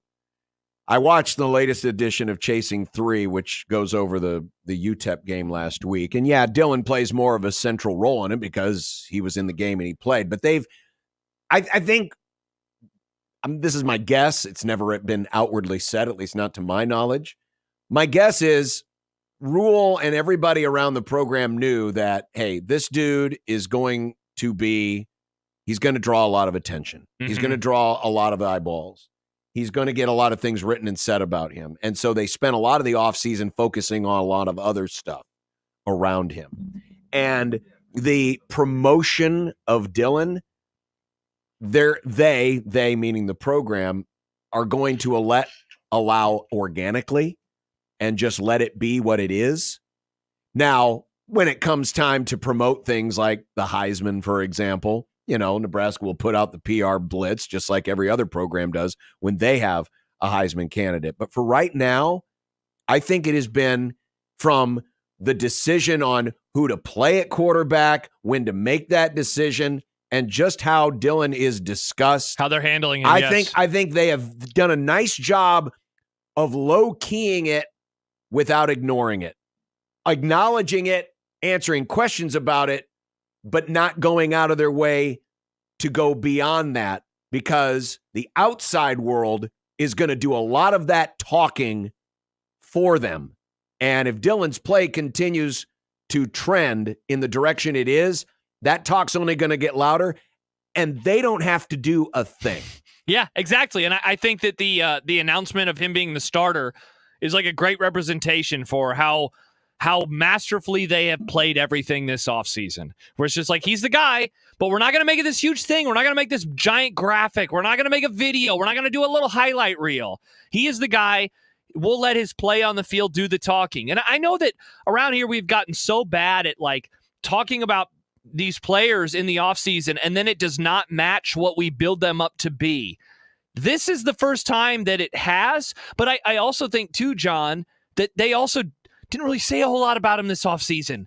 They really did a good job. Most of the talking was from just us, and I would say even we didn't do as much talking because it was like, let's see it on the field. Let's see it on the field. And I think that they played it very, very well compared to previous quarterbacks where I think that they played it very, very poorly. Yeah, I don't think and you don't have to worry about how Dylan's going to be able to handle it. The way he has already carried himself in this whole process, going back to when he was being recruited, this has been a very well thought out process, and it helps that you have a father who played a long time in the NFL and who is a great college player. Yep. And the support system that he has around him. And you're around people like that, right? Like you're around exactly. fame. Like Patrick Mahomes, one of the things that I don't think we talk about enough, we talk about his dad being a baseball player and the arm angles, right? I don't know if we spent enough time talking about the fact that he was around fame as a child. And I think that when you were around that, I think that it helps you for these moments. Who is one of the most influential persons in Rayola's life? It's Matt Stafford. I mean, like, what are we talking about here? That is, there's fame, and then there is a Super Bowl champion. You know, there is my dad played in the NFL, and then there is also having relationship with other quarterbacks that played in the NFL. And he has that, and nobody else does, or very few people do. And I think that that's gone a long way to help him out as well. We will be back. We've got more to come. Kent's Movie Club still up, and we've got our keys. We're also going to look at other games of the week, including a deeper dive into some of the bigger games like Texas and Michigan, for example, all straight ahead on this One Beer Friday. It is brought to you by Cross Strain. We'll be enjoying some delicious Cross Strain right here in our studios later on during the Grum. And don't forget, we've got all your coverage from Lincoln tomorrow starting at 4 p.m. with our 1620, the pregame show. Yours truly and Connor Happer will be live in Lincoln at the Blur Tailgate in Lincoln, right across from Memorial Stadium. And then after the game, it's Big Red Overreaction originating live from Lincoln in the North Bottoms. Nice. If you happen to be around 14th in New Hampshire, that's where we'll be. Come on over and say hi. We will not shy away from the attention. But yes, the regular Big Red Overreaction with yours truly and Connor Happer immediately following the game on the Zone and 101.9 The K. Nick Grim for Circus Sports Iowa. Last night, if you picked the Chiefs on the Circus Sports Iowa tight money line splits, congrats. If you had the Ravens, first of all, I'm sorry, but second of all, don't even worry because there are so many more football games waiting for you which means there are so many opportunities for you to win on the Circus Sports Iowa app. Starting with tonight, think Jordan Love will help the Packers pull it off in Brazil? Plus 110 over the Eagles. My Dolphins, minus 165 to beat the Jags. Josh's Cowboys are plus 112 to beat the Browns. These are only a few of the games available to you right now on the Circus Sports Iowa app. And the good thing is, when you do win a lot this weekend, Circus Sports Iowa won't punish you or your account by limiting you like some of the other guys like to do, because they are, above all else, into transparency. They want you to know what's up and know that they're not doing anything weird or sketchy because it's all about you. Download your new sportsbook today that has all the hospitality of Las Vegas in the palm of your hand, anywhere in the state of Iowa. Download Circus Sports Iowa today. If you or someone you know may have a problem with gambling, call 1-800-238-7633.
Was it Shane? Was that who won the first pair? Was that Sean? Sean was the name I overheard. Sean, first pair of Blur tailgate party passes. We've got one more pair, so one more time you have to listen for Kent and the Buffies. Yes. Not El Kent as in Wogamont, who's coming up next, but Kent Pavelka and the Buffies.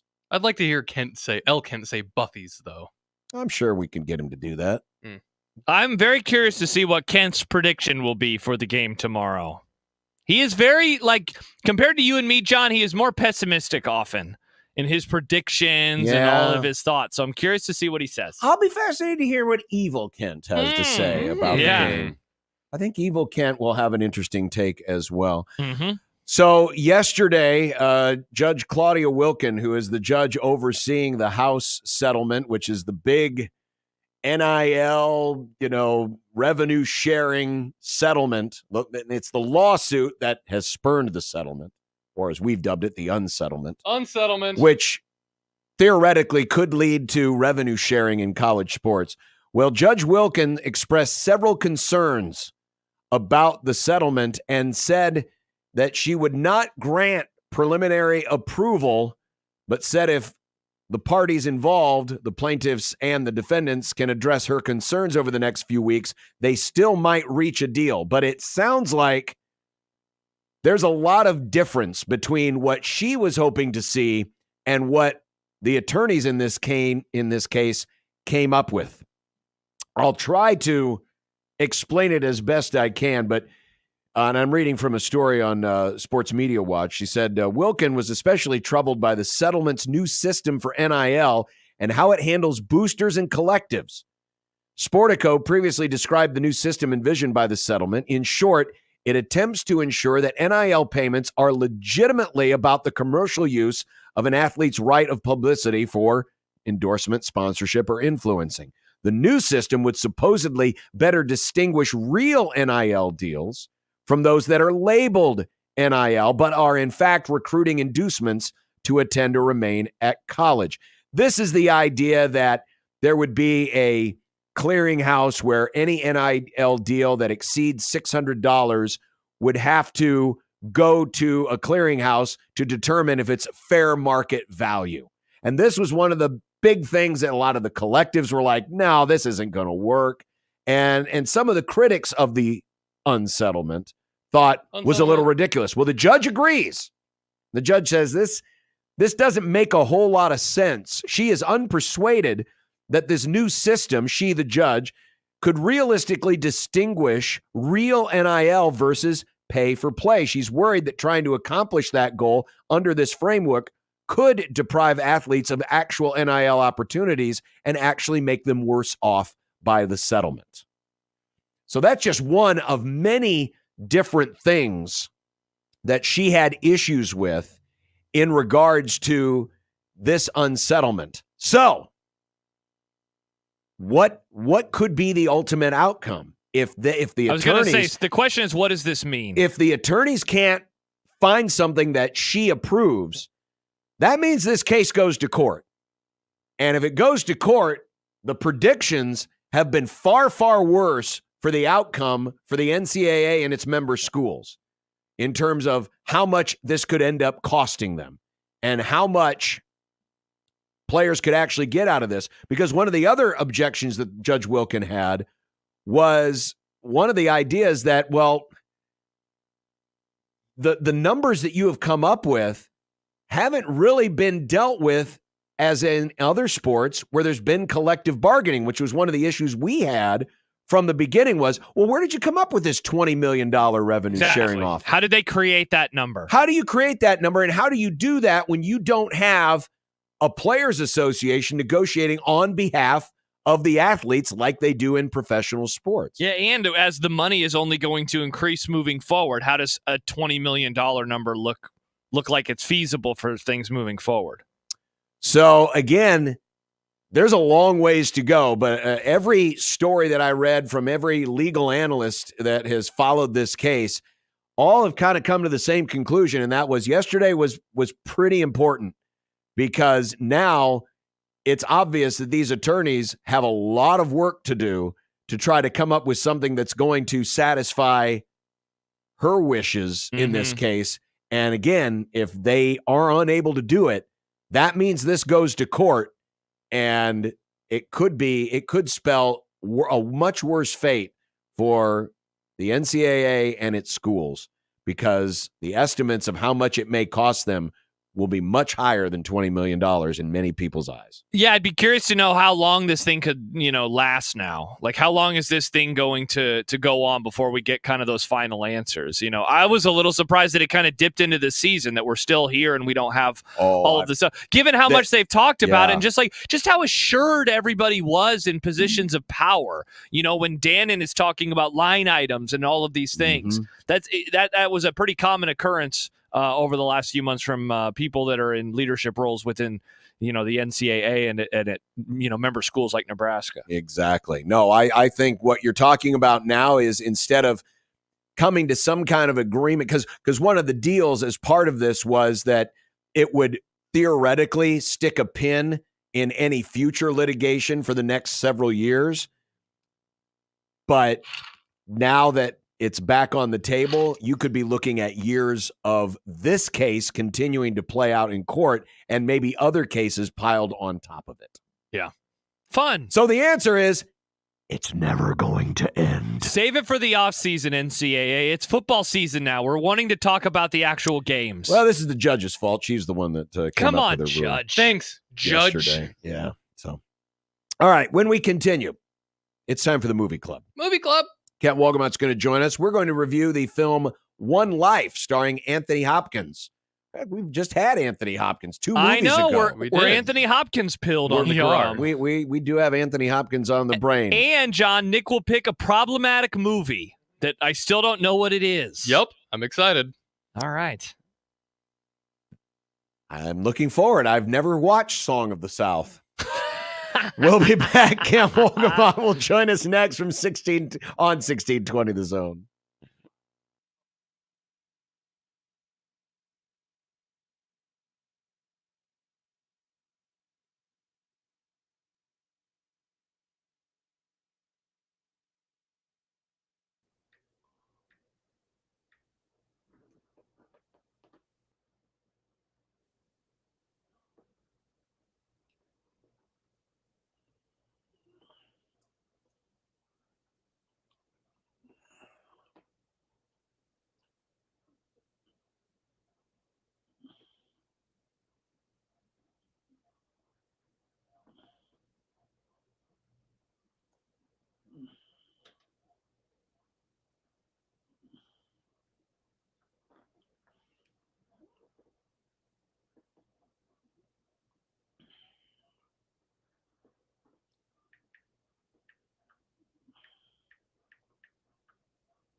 Are you leaving us, kitty kitty? Yeah. If it looks like you're going to be there till 7 or something, I'll call you. Call me. Okay. Yeah. Bye. Bye. Bye, kitties.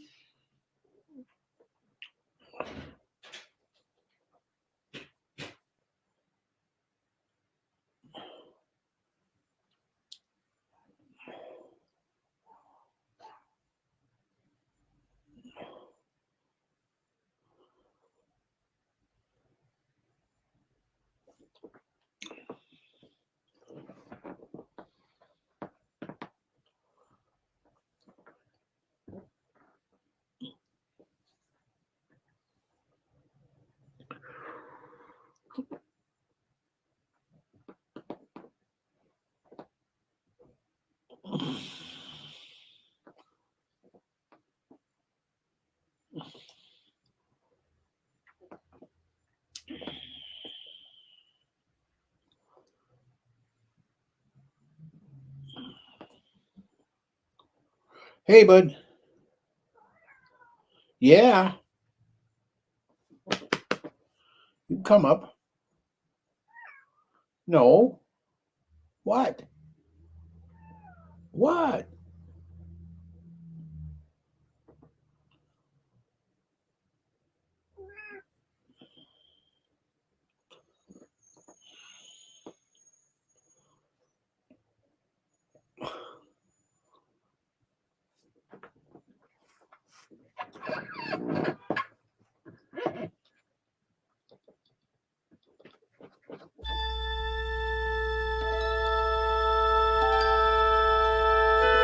Friday, the final day of the week. These are the voyages of the program Unsportsmanlike Conduct. Its ongoing mission to explore strange new movies, to seek out new bits and new edifications, to boldly go where no radio program has gone before. Oh, Elkent's Movie Club. It's Elkent's Movie Club. Elkent's Movie Club. It's Elkent's Movie Club. And we welcome in every Friday Kent Wolgamon of the Lincoln Journal-Star. Hello, Kent. Hello. Are you getting yourself prepared for tomorrow night in prime time? Oh, I'm as prepared as I'm going to be. Gonna get a dose of prime after the game too. I'm really looking forward to that. Ken, are you allowed to ask a question after the game? We were talking about it earlier, how like they are very specific on who asks questions in these moments. Yes, and the answer is probably no. Yeah. So you're just there to take notes and watch the fireworks. Yep, because I can't imagine. I mean, if I have a question, I'll try to ask it, but apparently they only call on specific people. What if you show up wearing a bunch of Buffs gear? You could confuse them. Get a bucket hat, like a Buffs bucket hat. There would be no way that I would ever do that. Good call, Ken. Hey, sometimes you got to do it for the story, Kent. You got to immerse yourself in the journalism. No. Well, that would be almost as awful as telling me that I had to wear a Broncos gear. Yeah, you'd never be caught dead wearing one of those. Correct.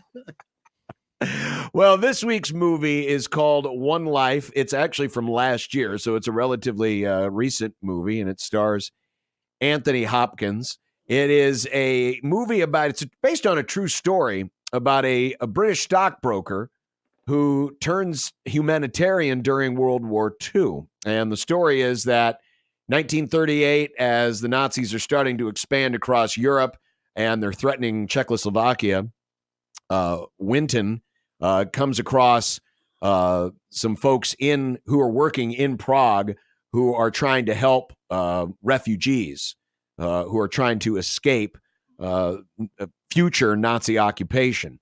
And Winton becomes inspired by this and essentially starts his own refugee service to try to get Jewish children out of Czechoslovakia and then over to England, where they can be adopted by British folks in England. So basically, it's just a way to get the children out of harm's way and, hopefully be reunited with their parents after the occupation or after the war is over. And the story actually is set in the 1980s as Winton is an older man, but and he's cleaning out his old room. He's kind of a hoarder. His wife's telling him, "Hey, we got to clean things up. Your daughter's coming. There's a baby. We need to." And he comes across his old files, and then the movie starts to shift back and forth between present day England and 1938 Czechoslovakia, showing the efforts that he put forth to try to get these children safely out of Czechoslovakia. So that is basically the premise of the story. And eventually, his story gets told, and it wasn't known to anybody for many years, except to the people who were directly involved. And eventually the story gets found out, and I won't spoil anything because to me, it's the emotional peak of the movie. The end? Yes. Absolutely. They're in the last 20, 25 minutes, but that's the basic gist of the story. So, and I'll be honest, I was not aware, even though I'd never heard of this. I'd never heard of this before. And so this was very unique. And I thought it was a very fascinating story. Yes, I was unaware until I saw it, and I will spelunking from my review just to put first thing, this guy became known as the British Schindler. After, comparison to Schindler's List. And he died, the real guy died in 2015 at the age of 106. Crazy. Insane. And somewhere in here, I have the number of kids that he... 3 children. No, that he rescued. saved. It was like 669. Something like that. Yeah. And I thought this was a really, it's directed by a British television director, and you can kind of tell that it's not filled with cinematic flair, but it's very sturdy picture, really solidly made picture. And I think that you see 2 things in it. One, you got Anthony Hopkins with him as the old guy and Johnny Flynn as him in the 30s or 40s or whenever that was. And they're both good. And the balance between the two, I thought, was really masterfully handled, because this could have been start with the guy looking back, do the story in sort of chronological order, and then come back to Anthony Hopkins at the end. Would not have been it playing it like a standard biopic like that. I don't think it would have worked as well as the moving back and forth, because that gave a little different context to here's this guy who's basically what he did was forgotten even by him until he started digging it up. Yeah, I was going to ask you, Kent, because like John, I didn't know this story, and so I didn't know going in exactly how it was going to unfold. When I found out it was a World War II movie, I guess I was expecting his character to be set, or like Anthony Hopkins to be playing somebody during that time period. And so, one of the things that I guess that I would like to do if I was going to rewatch it would be to kind of time how many minutes total, and it's not that long of a movie. All told, was it an hour 45?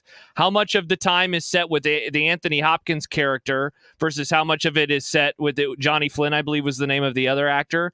And I just wonder what you thought about how they did it, how the director did it, balancing between those two things. Again, given the emotional payoff of him later in life that comes at the end of the movie, while the early portions are a lot of just kind of poring over old documents and talking to his wife.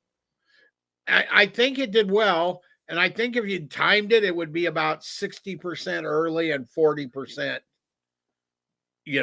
older, which would be about right, because the real story happens with the early, right? The why do we care about this guy comes from the early, right? So you're going to have a little more of that, I would think. But I thought that number one, somebody wrote, whoever wrote this really did a very nice job of getting all this stuff in the movie without making it didactic, right? Oh, he did this and did this and did this, right? It made it very, there's a narrative, there are like 2 or 3 narratives going on at the same time, and they all fit together and work really well.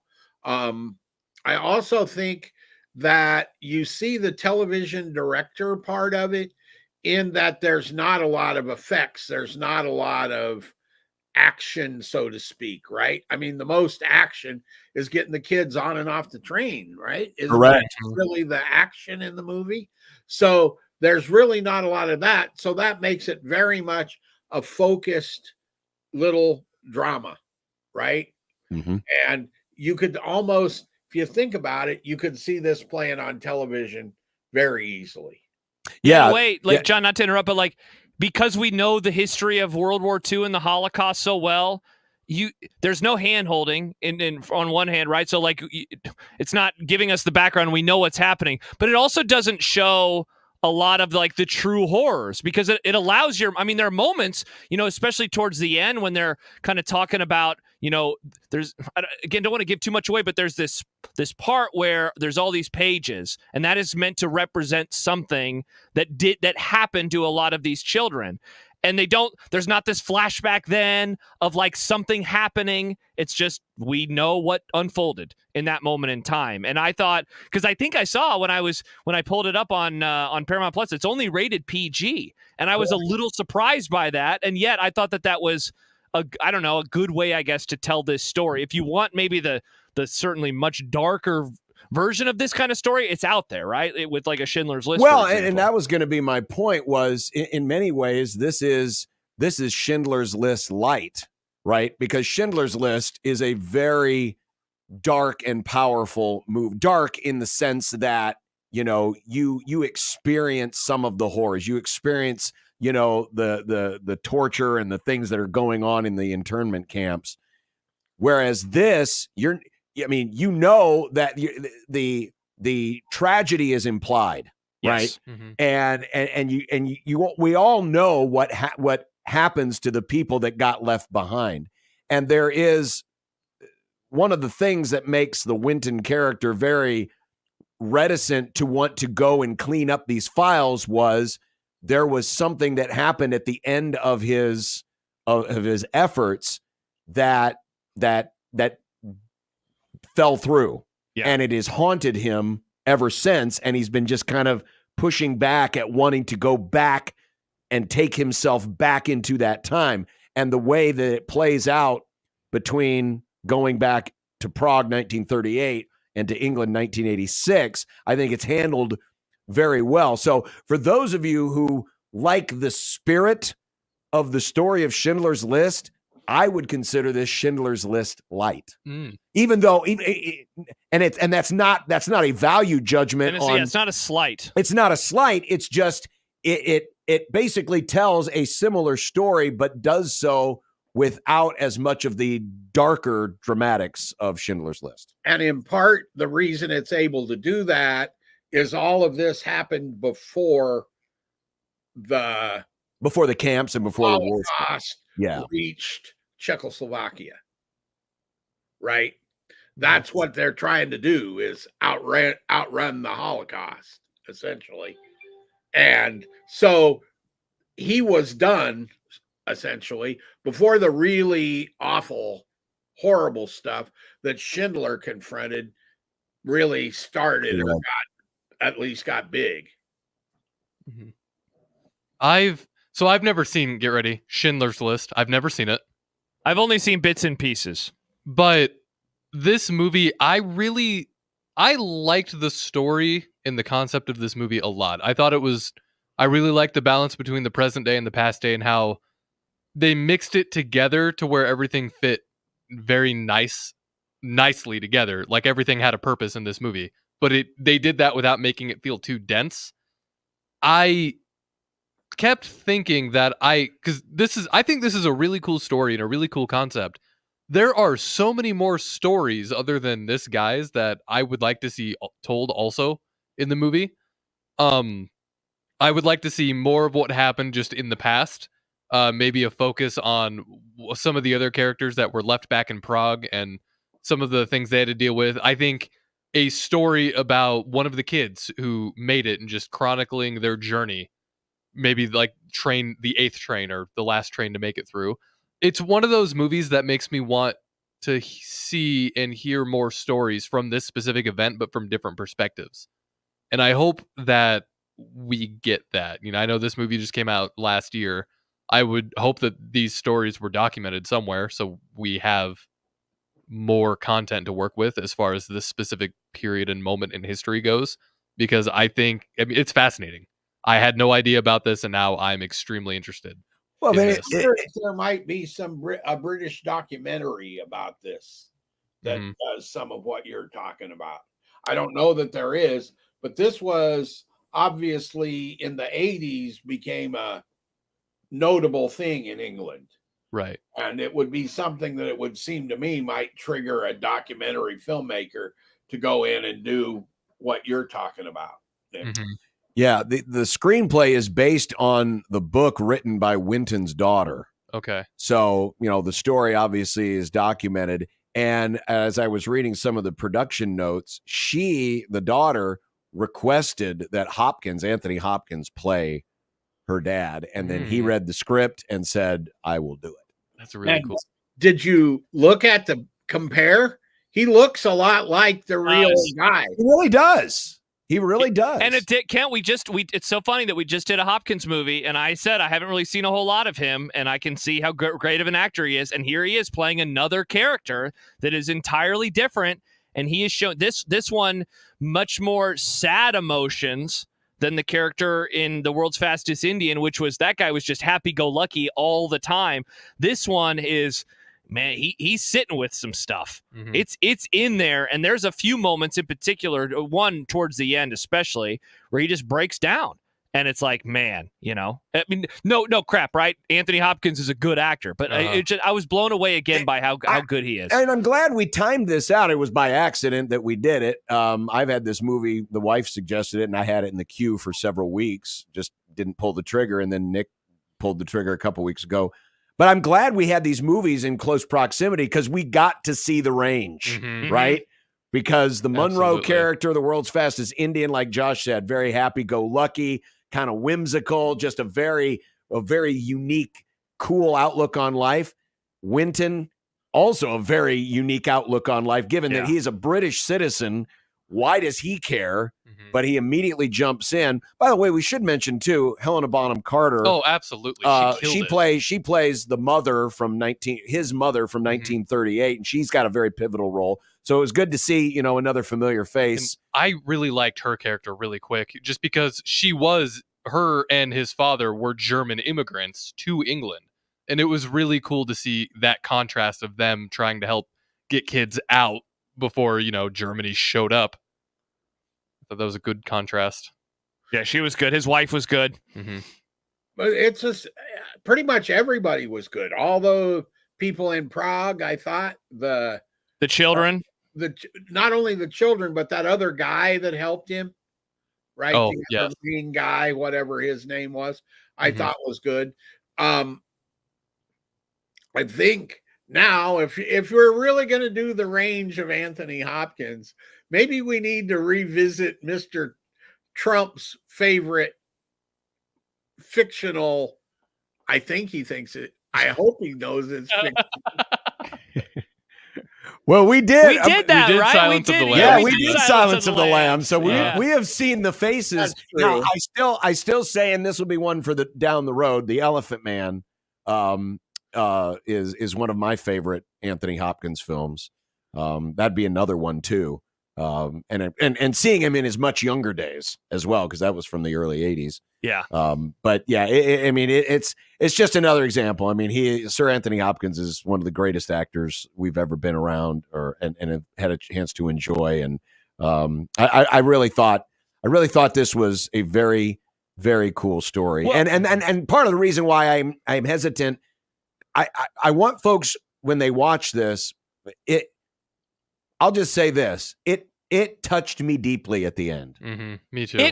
John, I could not agree with you more, man. That the end is very, very, very powerful. And Kent, I asked that question earlier about the kind of bouncing back and forth, because when I first started, I'll be honest, it took me a little bit to get into.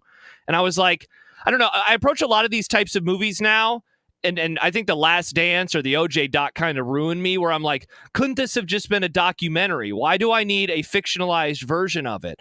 But the story is told in such a way where I think that the people involved earned this story, being able to tell it in this particular way.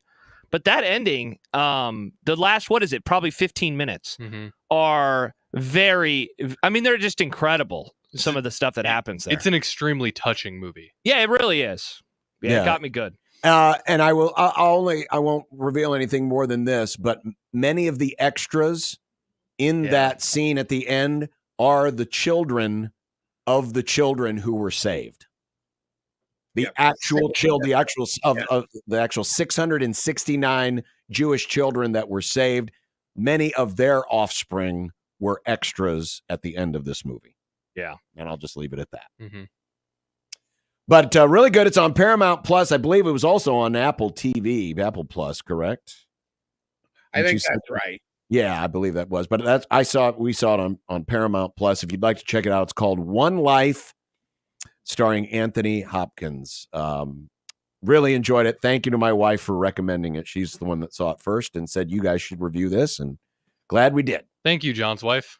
Yes. All right, Nick. Before we get to Kent's pick, Nick's been teasing, or other people have been teasing this now for a couple of days, that Nick wants to watch a movie, but he's going to think it's problematic.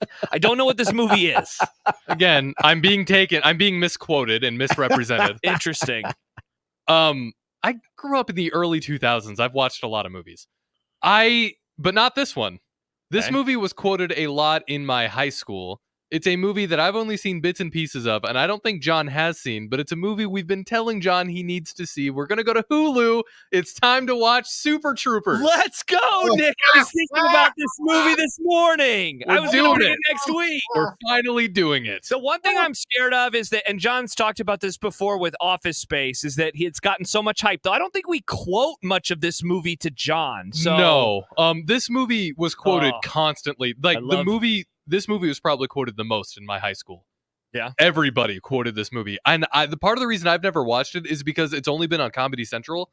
And I knew if I'm going to watch this movie, it's not going to be on Comedy Central because everything is going to get taken out of it. I'm not going to get the full movie. So that's what we're doing. It's a bit of a tone change from this.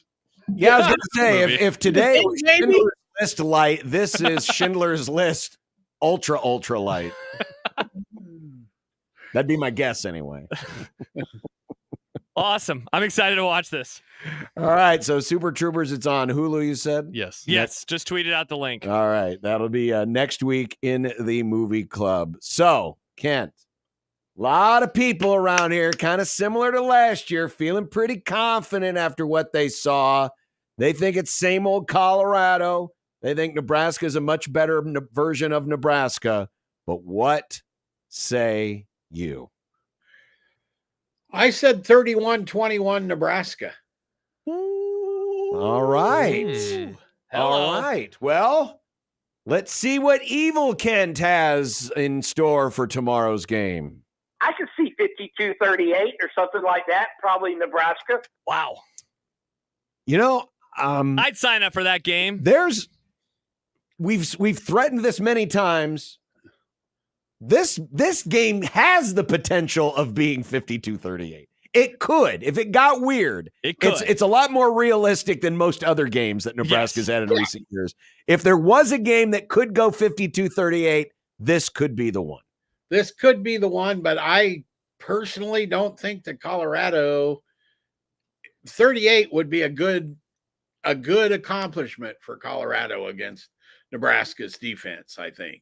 Colorado did not look like they have much of a offensive line at all. And you kind of got to have one of those in order to score. Yeah, yes, that's kind of important. Usually is important. I mean, they do have two great players. I don't think there's any denying those two guys, but somebody got to block for them, you know? No, that's true. And we'll talk certainly more about that coming up in our keys to the game. But next week here in the movie club, it'll be Super Troopers. Super Troopers.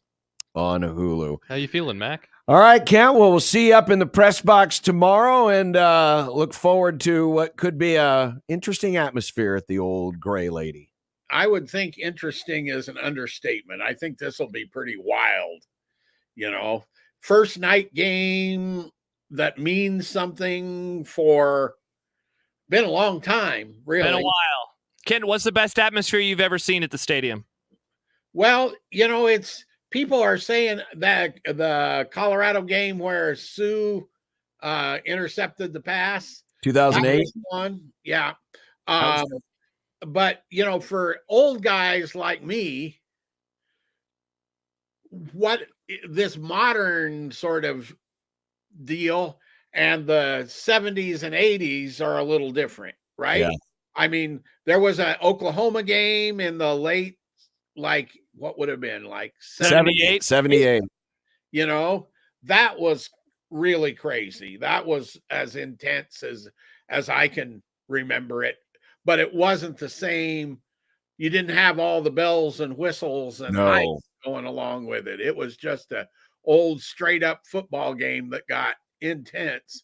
And yeah, that one was really intense. I was on the sideline for that game and was standing within probably 20 yards of the near death of Kelly Phelps. Oh, yes. What a hit. Yeah, the rude hit. Yeah. Yeah. And the fact that they didn't say it was a fumble is still one of the great mysteries of all time. Yeah. Especially standing that close. I saw the ball go flying out of his hand. Exactly. I mean, he basically got knocked unconscious before he hit the ground. Oh, absolutely. I thought he killed him. When John Root hit him, I mean, it was done. And the ball came out. I honestly thought I just watched somebody get killed. Yeah. And something tells me it might be on one of the hype videos before tomorrow's game, just because they can do it. They'll pull out all the stops. All right, Kent, we'll see you tomorrow in the press box. Sounds good. See ya. There he is, Kent Wolgamott, our good Bye, friend Kent. from the Lincoln Journal-Star. One Life on Paramount Plus if you'd like to watch. And next week it is Super Troopers. All right, the ramp into One Beer Friday brought to you by Cross Strain. We have entered that ramp.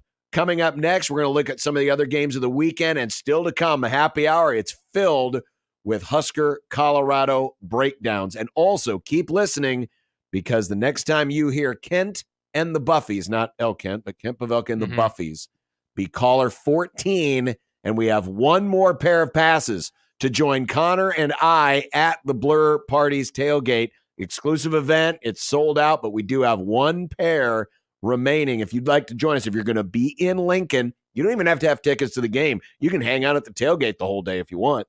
But we've got a pair of tickets to the Blur Parties Tailgate underneath the overpass right across from Memorial Stadium. Be caller 14 when you listen for that drop. It's coming up next on 1620 The Zone. But first, Josh and John here for the FanDuel Sportsbook. Whether it's this game, the Nebraska-Colorado one, any of the NFL games, or something else perhaps on the FanDuel Sportsbook. Right now, between September the 22nd, 16 days away, if you go to FanDuel.com/1620 and you bet $5, you get a 3-week free trial of NFL Sunday Ticket from YouTube and YouTube TV. I am in Minneapolis right now. So obviously up here, they will be watching the Vikings on Sunday afternoon. But if you're living in Minneapolis or you're living in any city and you say, I really wish that I could watch somebody else, this is what you got to do. FanDuel.com/1620, $5 bet. You get 3-week free trial from NFL Sunday Ticket from YouTube and YouTube TV. So all you need is a Google account and current form of payment. You can cancel anytime. It just takes one bet of $5 for any FanDuel customer, and you get 3 free weeks of NFL Sunday Ticket from YouTube and YouTube TV. If you're not a member of FanDuel, join today. FanDuel.com/1620. That's FanDuel.com/1620. 21 plus and present in Iowa. Full price of NFL Sunday Ticket will be automatically charged seasonally after free trial. No refunds, terms, restrictions, and embargoes apply. Gambling problem? Call 1-800-BETS-OFF.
Hey, Nick.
Oh, boy.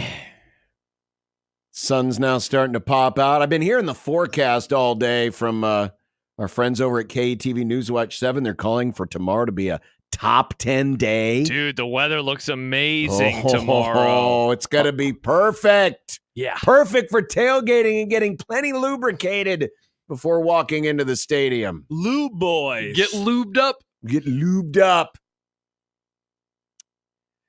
But there are other games going on. There are, John. Many good games on many good sides. Like Iowa and Iowa State. Honestly, that is one of the games. Yeah, I mean, that is one of the interesting. games. Wait, John, you seem out on El Assico. Normally you are in on games with like 10 points total. Why are you so anti this game? Well, it's because Iowa throws the ball now. Did you see how many points they John's scored last out on weekend? this game now because Iowa scores points.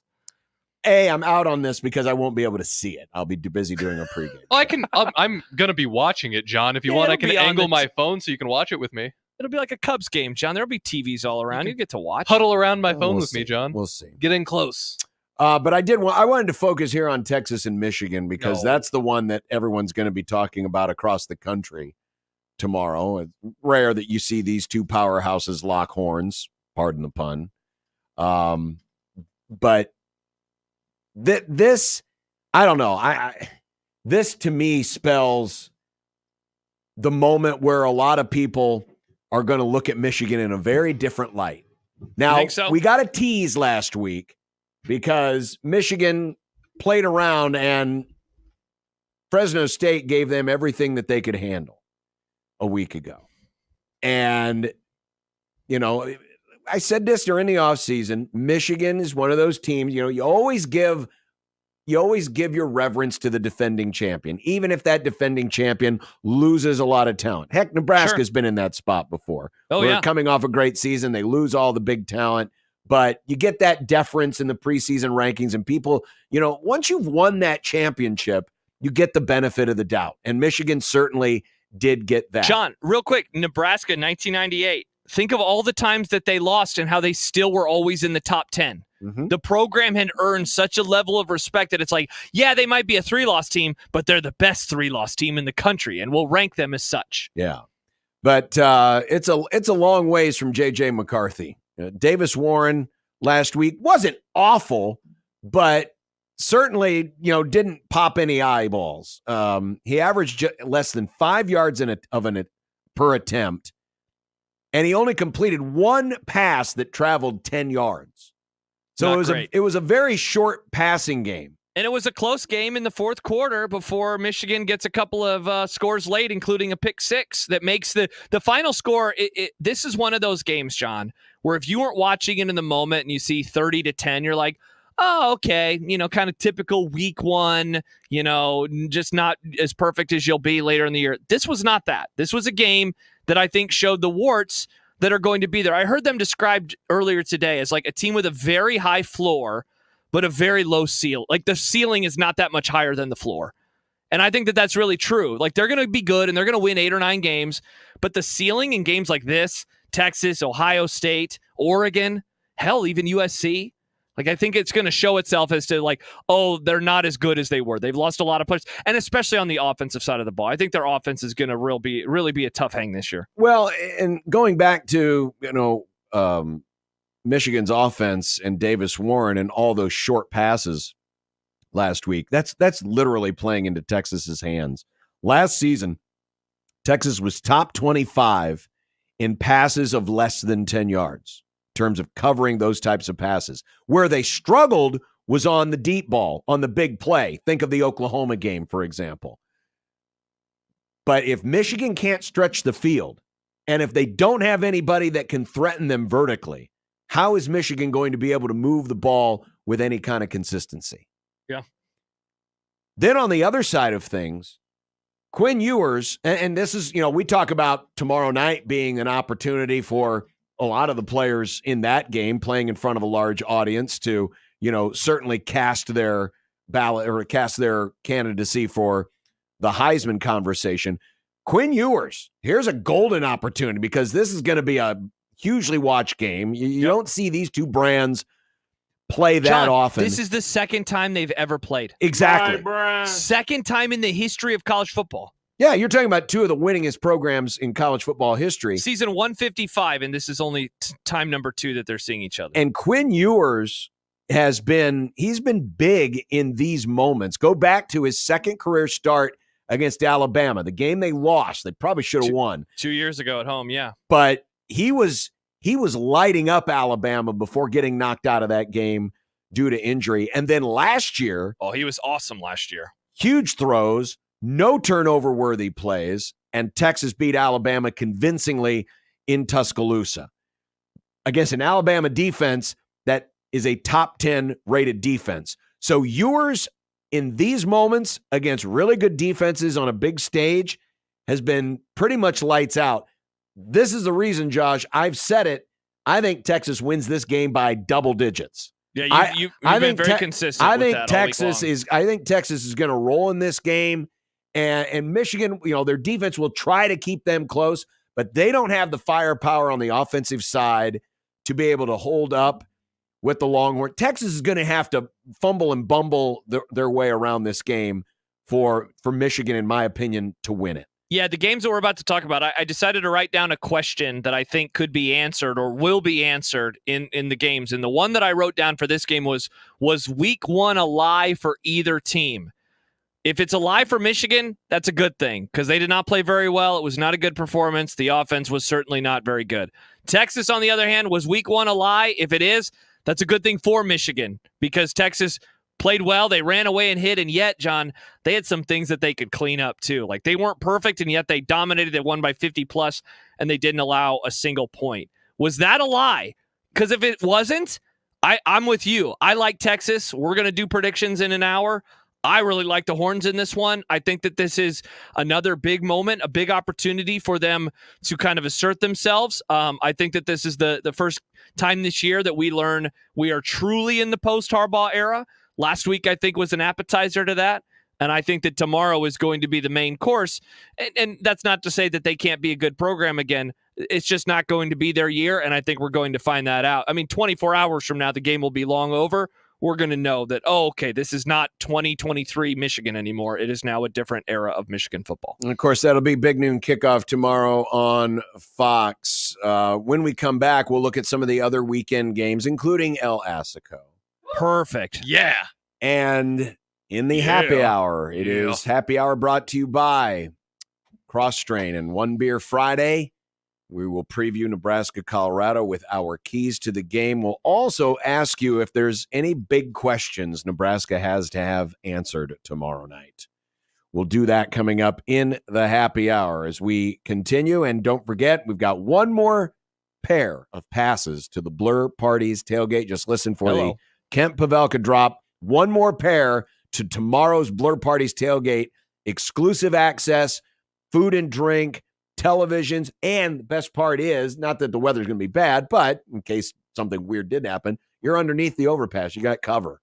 So plenty of good times. You're going to be right in the middle. Your ground zero tailgate for the biggest home game of the season, Nebraska and Colorado. Be listening for that Kent Pavelka drop, and we will have caller 14. You will win the final pair of passes that we have for the Blur Events tailgate at Memorial Stadium. More of Unsportsmanlike Conduct next on 1620 The Zone.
We have successfully given away our final pair of passes to the Blur Parties tailgate. And a reminder, we will have all of your coverage starting at 4 p.m. tomorrow. Connor and I will be live from the Blur Parties tailgate for 1620 the pregame. 1620 the pregame is brought to you by Saul's Jewelry and Loan, Ace Rent to Own, Equitable Bank, MD West 1, and Ellsworth Crossing. Congrats to Rick for winning those. Oh, shout out Rick.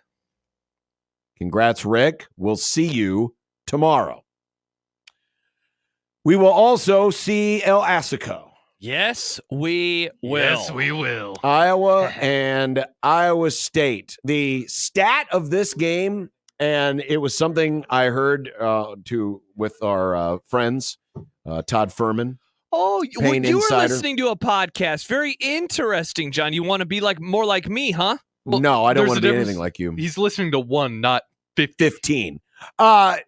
But the number is that 15 of the last 17 Iowa State games have hit the under. Dude, not a lot of points in these games. The under. Now, not every year has had a total as low as 35, which is what it was last year, or 37, which is what it is this year. Yeah. But again, it just shows you, even though Iowa put up 40 last week against Illinois State, folks aren't expecting offensive fireworks, which is usually a safe assumption, A, regarding Iowa, and B, regard this rivalry. Yeah, the question I have for this one, John, is why should I trust Iowa State? Because in this rivalry, they have only won one time, going back to 2015. That was a game 2 years ago. They did win that one on the road, so shout out to the Clones, 10-7. But you go back to 2015, that's the only time they've won. You go back to 2013, you only add another one in there. I mean, heck, even since the calendar turned to 2023, they've only won 6 times. And the majority of those were in the front half of this century. It's just been really, really tough sledding. I think Iowa's had their number. I do think they're certainly the better football program overall right now, right? And look, I'm not willing to say like all is well with the Iowa Hawkeyes, though I do find it hilarious that their highest scoring output in however many games, and certainly one of their best halves of football in a while, took place with Ferentz suspended. But I need to see more from them to believe that their offense is going to be fine. That said, I trust them in this game. I've loved picking Iowa State over the years, but John, I've always been wrong when I've done so. And so it's just hard for me to think that this thing can turn to the way of the Clones. I would love to be wrong, but that's the question that I have going into this game tomorrow afternoon. Iowa State is going to have issues if Iowa's going to be a throwing team, or at least have the threat of the throwing game. And last week, McNamara went for 251 yards, averaged 8 yards per attempt, and had 3 touchdowns. So it was a very solid day. Iowa throws now. But Iowa State last week against what should have been an outmanned North Dakota team did not show a lot of pressure. I believe they only had 5 pressures on 40 North Dakota passing plays. It has to be a lot more than that. And this was an Iowa State team that didn't do a great job of rushing the passer last year. They were 108th in pressure percentage and 121st in sacks. So if Iowa's going to be if McNamara, and Iowa already has the threat of the play action, if Iowa already, if they don't even need to have play action to have throwing success, if they're not going to get pressure, I don't know how Iowa State is able to slow down Iowa enough to the point where they can win. And again, I'm not expecting Iowa to put up 40 because that usually doesn't happen. But if Iowa State doesn't get pressure, thus doesn't force the ability to maybe generate some turnovers, I don't know. I don't really see a good pathway for Iowa State to win this game. They're going to have to be a lot better than they were last week. 100%. 100%. Other games, Tennessee and North Carolina State. But what do you have? That was the next one I wanted to talk about, man, because here's my question. And look, part of this is maybe a little wish casting. Could the Vols announce themselves as a true national contender? How about this? And this was at the very end of Bill Connolly's preview of this game. He always includes the current line, which is 9, and then he includes his projection, his SP plus number, Vols by 14.2. Then he includes the FPI, and that had the Vols by 19.1. I tend to lean more with the latter two numbers, and I think Nico in game number 2 of his game number 2 of this year. I know he started the bowl game and he played last year, but this is we have spent all of this time locally talking about Dylan Rayola and how he is changing our view of this program. I know they're having the exact same conversations about this quarterback in Knoxville, Tennessee. And so I think that his first road game, in a game that they are favored by, again, it's a touchdown and a half-ish. This is a game that I think they could announce themselves.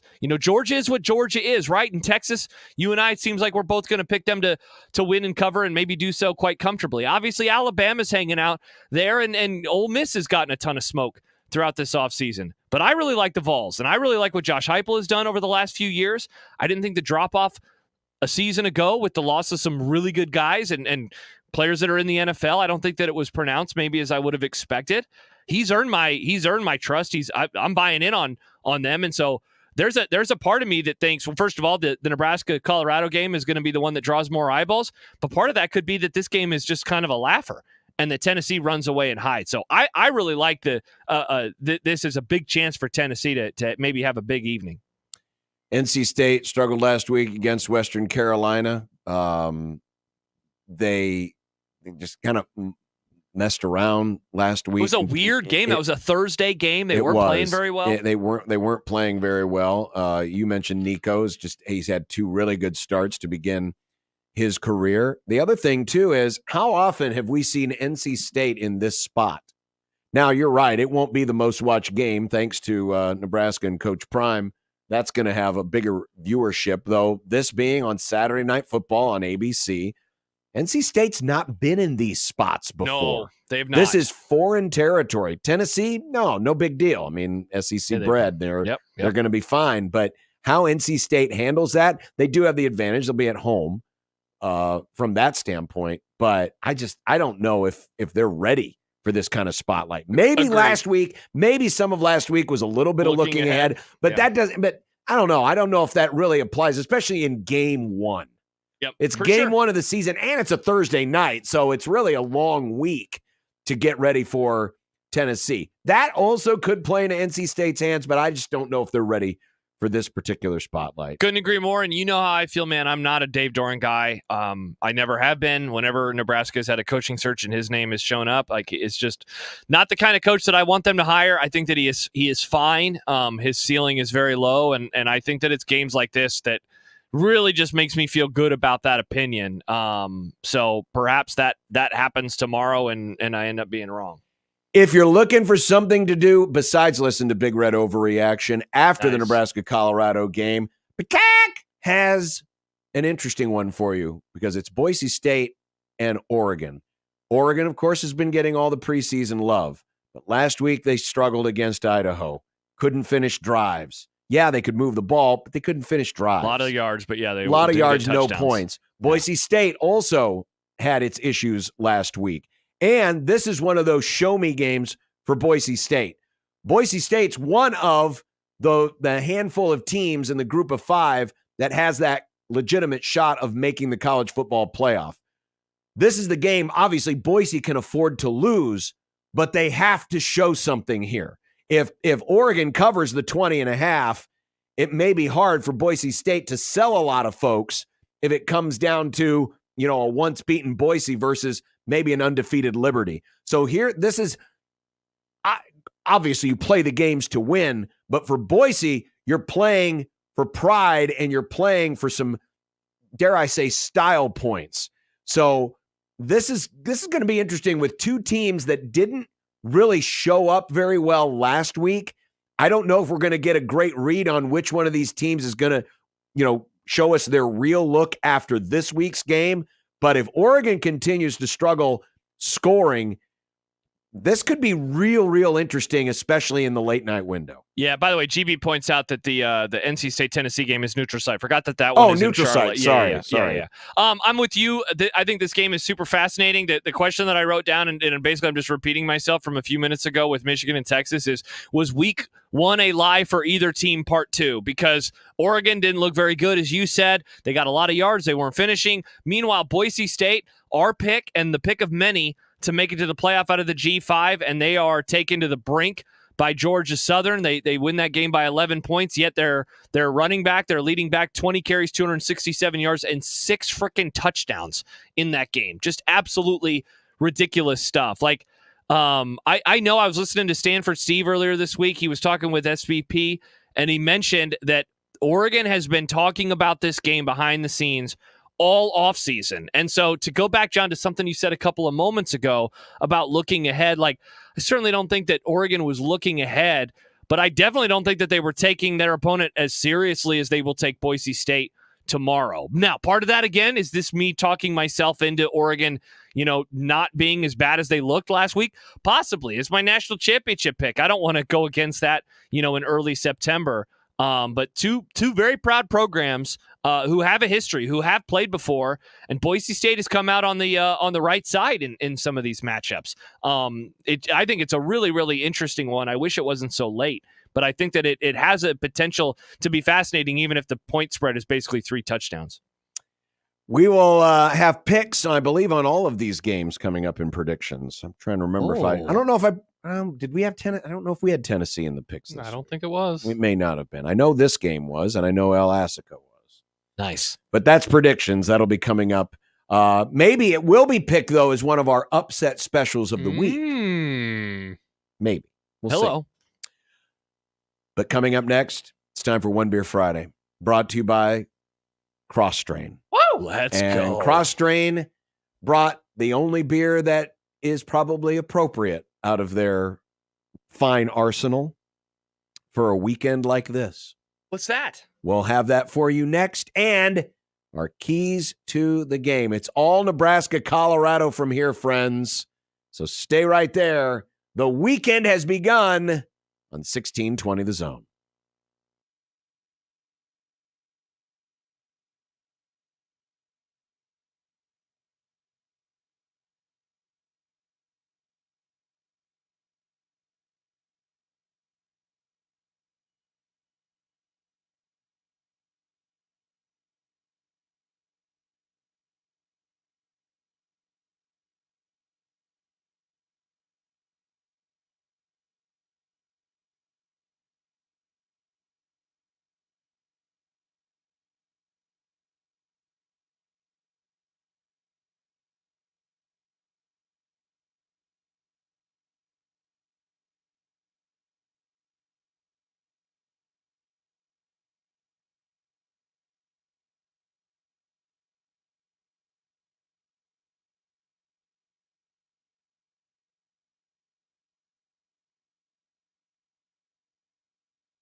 it'd be nice to have a boat. Throw. It would be nice to have a boat. Throw. It would be nice to have a boat. Throw. It would be nice to have a boat. Throw. It would be nice to have a boat. Throw. It would be nice to have a boat. Throw. It would be nice to have a boat. Throw. It would be nice to have a boat. Throw. When you're gone.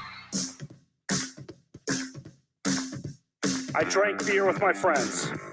Sometimes I had too many beers. I liked beer. I still like beer. Had beers, have some beers. One beer, drink beer, drinks beer, drank beer, and drinking beer. Upstairs, downstairs, where was it? I don't know, but I had one beer.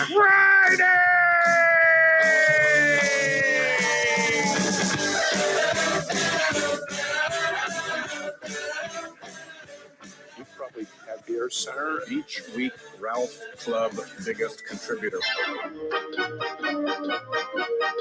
Beer. I like beer. I don't know if you like beer, Senator, or not. What do you like to drink? Next. I had one beer. Friday. Yeehaw! Hanging out and having some beers with friends, which I gladly do, and which I fully embrace. Well, you think it was... Nope, it was one beer. Friday.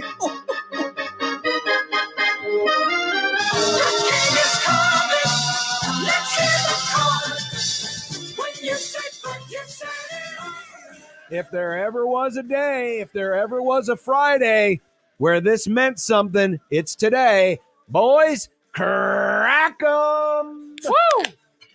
Yes, indeed. And our great sponsors of One Beer Friday, Cross Strain Brewing.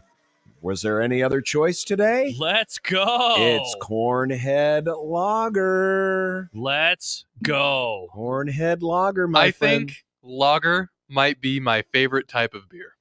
I love a Really? good lager. Lagers are great. Lagers are awesome. They're drinking beers. They are drinking beers. And there's one kind of beer I like. It's one I can drink. And I got my wish. I mean, I've always said, nothing goes better with beer than a good pretzel or peanuts. We got all these peanuts. Dude, we have so many peanuts at this station. I need now. to go You have do 2 bags of peanuts. We got lots Two of hot peanuts. a lot of peanuts. So now I got some cracked some shells. It's like I'm at a baseball game or something. This is awesome. I understand why they don't do this anymore because it feels dangerous in hindsight, but I miss when you could go to like the Texas Roadhouse and you could just crack open your peanuts and just throw it on the floor. Yep. Oh, did they get rid of that? Has that been canceled? Yeah, I think because of allergies. Oh, Yeah, the fair. peanut That's right. The allergies. peanut allergies. The I've seen peanut this and allergies. heard I about feel this. so bad for the folks that have the peanut allergies. Well, that's they like can't a enjoy dangerous one too. They can't enjoy the peanut buster parfait. They can't enjoy the salted peanuts. They can't enjoy Reese's. The Reese's. They can't enjoy the peanut butter and jelly sandwich. Mhm. I like peanuts and peanut-based things too much. If I ever develop a peanut allergy somehow, Yeah. I would be the most sad boy.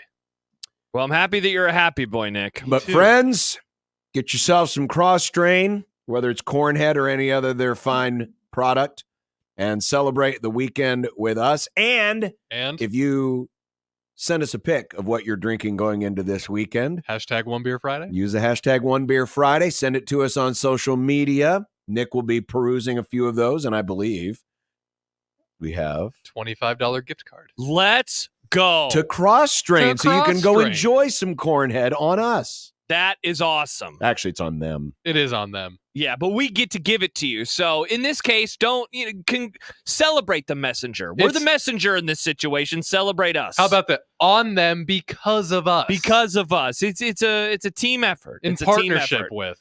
Yeah. That's just a smooth drinking beer. It is a good It beer. is. It That's definitely just a is. smooth drinking beer. We got some photos coming in. Chase is enjoying a Scottish ale. Looks like he got a growler full of something. Shout out to Chase. Our friend El Scorcho, he's my enemy this weekend, John. Go Cowboys versus his Browns. He is enjoying a beer from Cross Strain, the Crush a Lot, the Peach Crush a Lot. Let's see. Andy, he is having a IPA as well as a delicious looking sandwich somewhere as well. So, let us know what you were drinking with the hashtag One Beer Friday. And again, Nick will pick one at random later tonight. So you have time if you can't get to your phones right now. But whatever it is you're drinking, or maybe send us a pic of what is in the cooler for tomorrow. Dude. You know what? When you head down to Tailgate, whether you're at the game or you're going somewhere else or are having a watch party at home, send us a pic, use the hashtag OneBeerFriday, and we'll hook you up, maybe. Because it is, I'm sure people have started tailgating now. And for some, I'm sure that they're going to want many opportunities if they can't be One Beer Fridaying right now. So I'll keep it open until midnight tonight. Look at you. The cutoff is midnight tonight. And then Nick will then pick a winner tomorrow. Or Monday.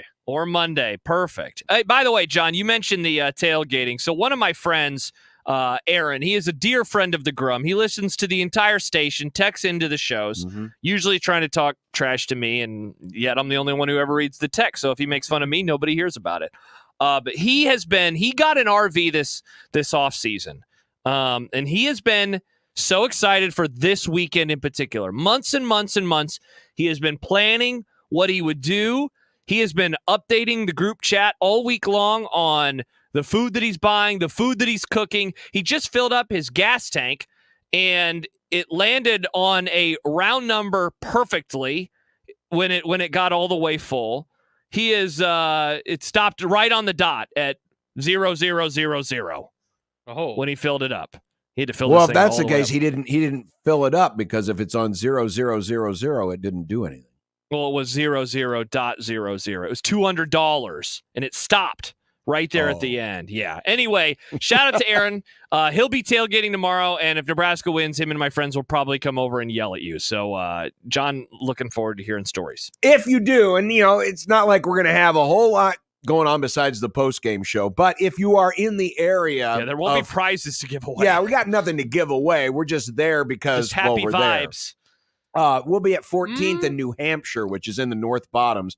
The easiest way to get there is over the 10th Street Bridge or the pedestrian bridge into the North Bottoms, straight north of the stadium.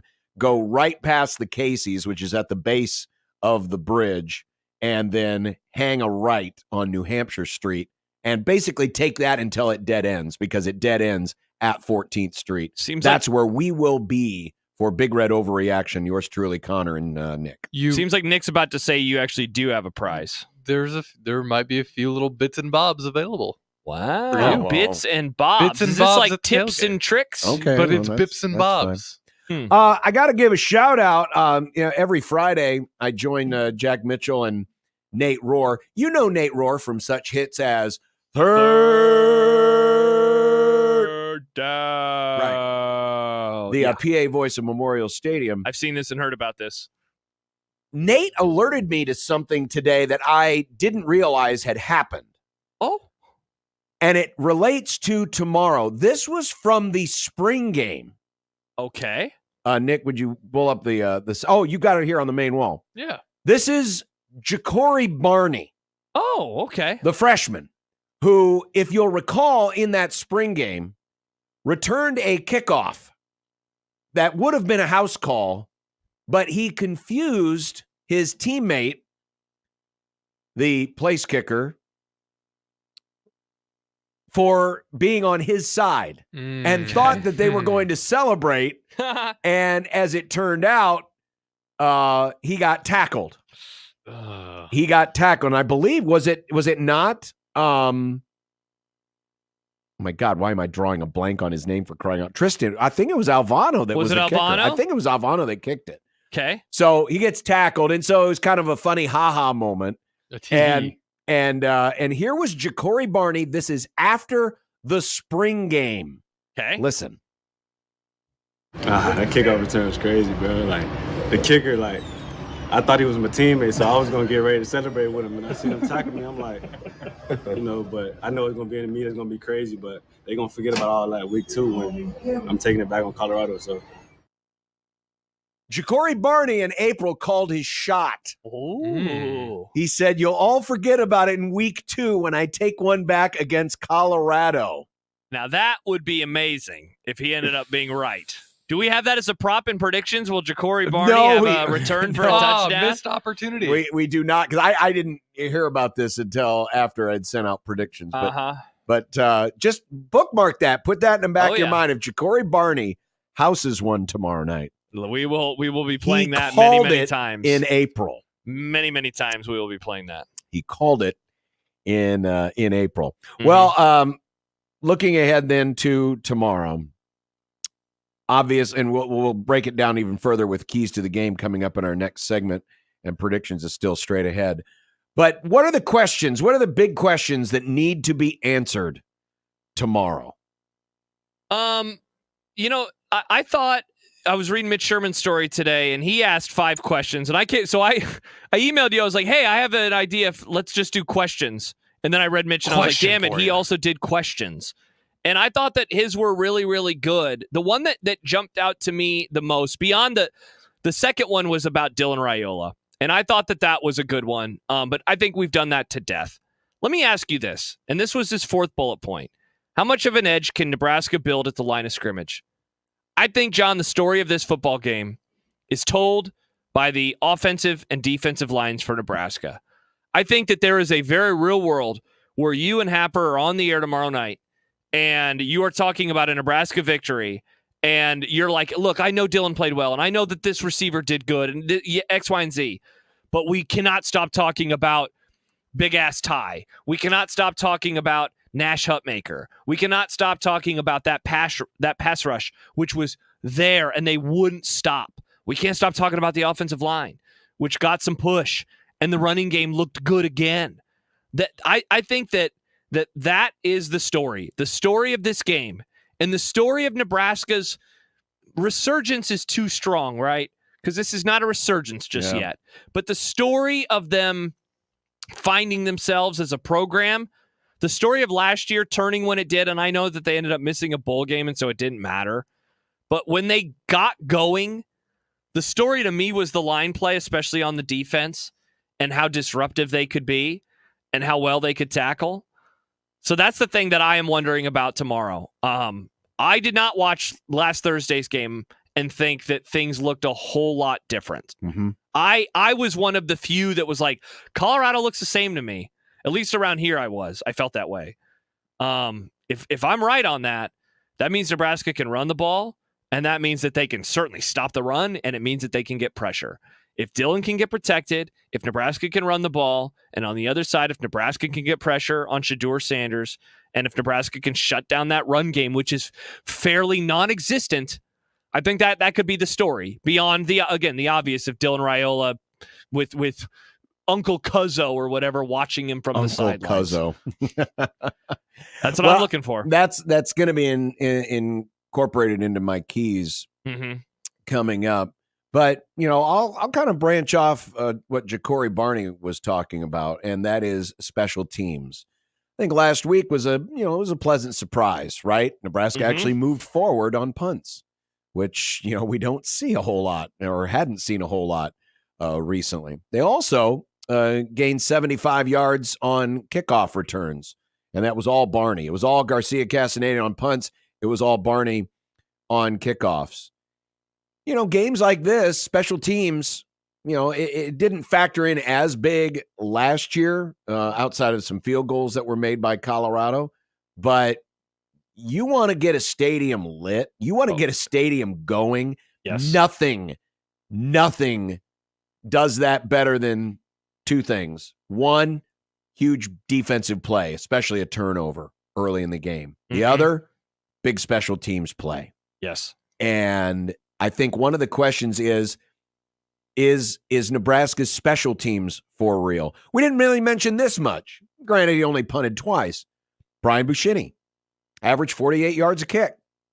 He looked like the Brian Buschini from 2 years ago. You're right. Last year was very disappointing. Yeah. Well, tomorrow night, now you hope Nebraska's putting up a lot of points, because I think there's going to be a lot of points scored in this game that he is not needed very often, but you want to make Shedeur go as long a field as possible. How does Brian Buschini handle that? We also heard earlier this week from Matt Rule that it is going to be Tristan Alvano handling the place kicking chore. So it appears as if everything is 100%, or at least as close as possible. So it's back to Alvano.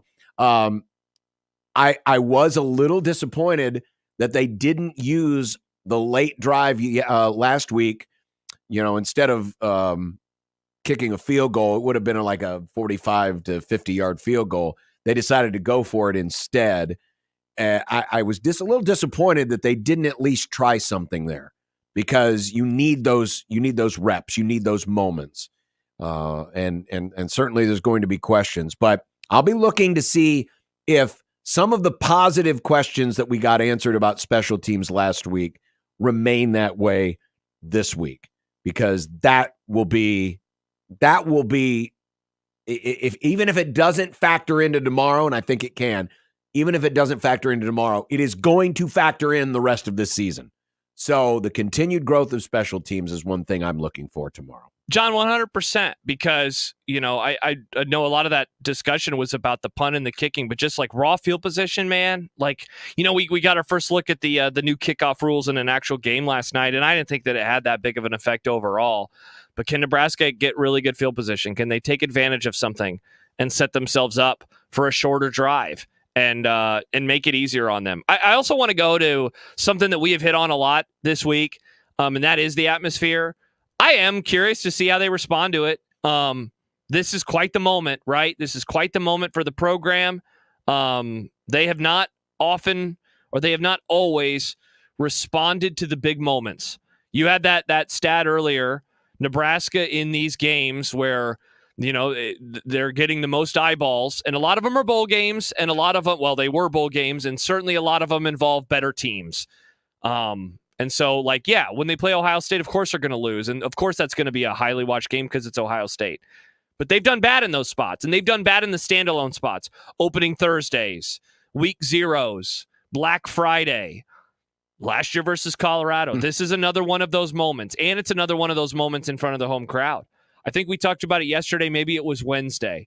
But there is something about that edge that you can have from a big game and what it's like when it disappears, because the fans, as excited as they are so tight when things don't go their way in the early moments, especially for a program like Nebraska, which is not at a whole lot of those moments. So how they respond to that, the juice of the 94 team being back. The juice of just everything, man. The juice of the best quarterback in the world maybe being on the sidelines. How do they respond to that? This is going to be the first time that Kurt Warner's going to be there? Nice. But Colorado, say what you will about them. Sorry, Matthew Stafford. I don't think that Colorado's failures last year were because the moment was too big for them. No. I think they like the moment. I think they absolutely they do. They revel in the moment. They do. There will be a moment tomorrow. That said, I'll flip it. So I just kind of looked at the atmosphere from a negative tinge. I am very much wondering how they will respond to it. There was a listener who tweeted at me earlier today the list of attendance that Colorado has played in front of since last year on the road: 53,000, 59, 54, 71, 27, and 51. It is not going to be that tomorrow. It is going to be above 80,000. And it will certainly be a much more raucous atmosphere than the biggest one last year, and that was UCLA. And it's going to be a bigger atmosphere, in my opinion, than the Oregon one last year.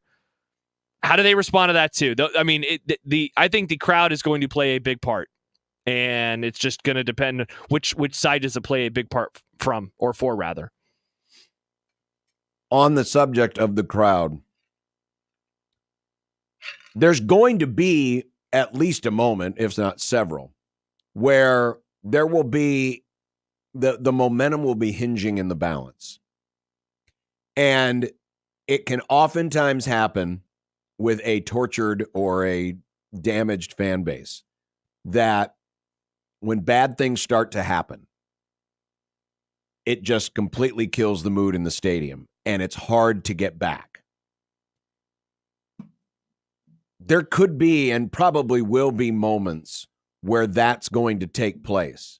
Will the fans respond positively, or will it carry a sense of dread and dare I say, the murmurs in the stadium? Great question. I think, Matt Rule, very rare for a Nebraska coach to openly say, we need you. We need you. Leave Nebraska nice at the door. Save it for Sunday. Yeah. They need it.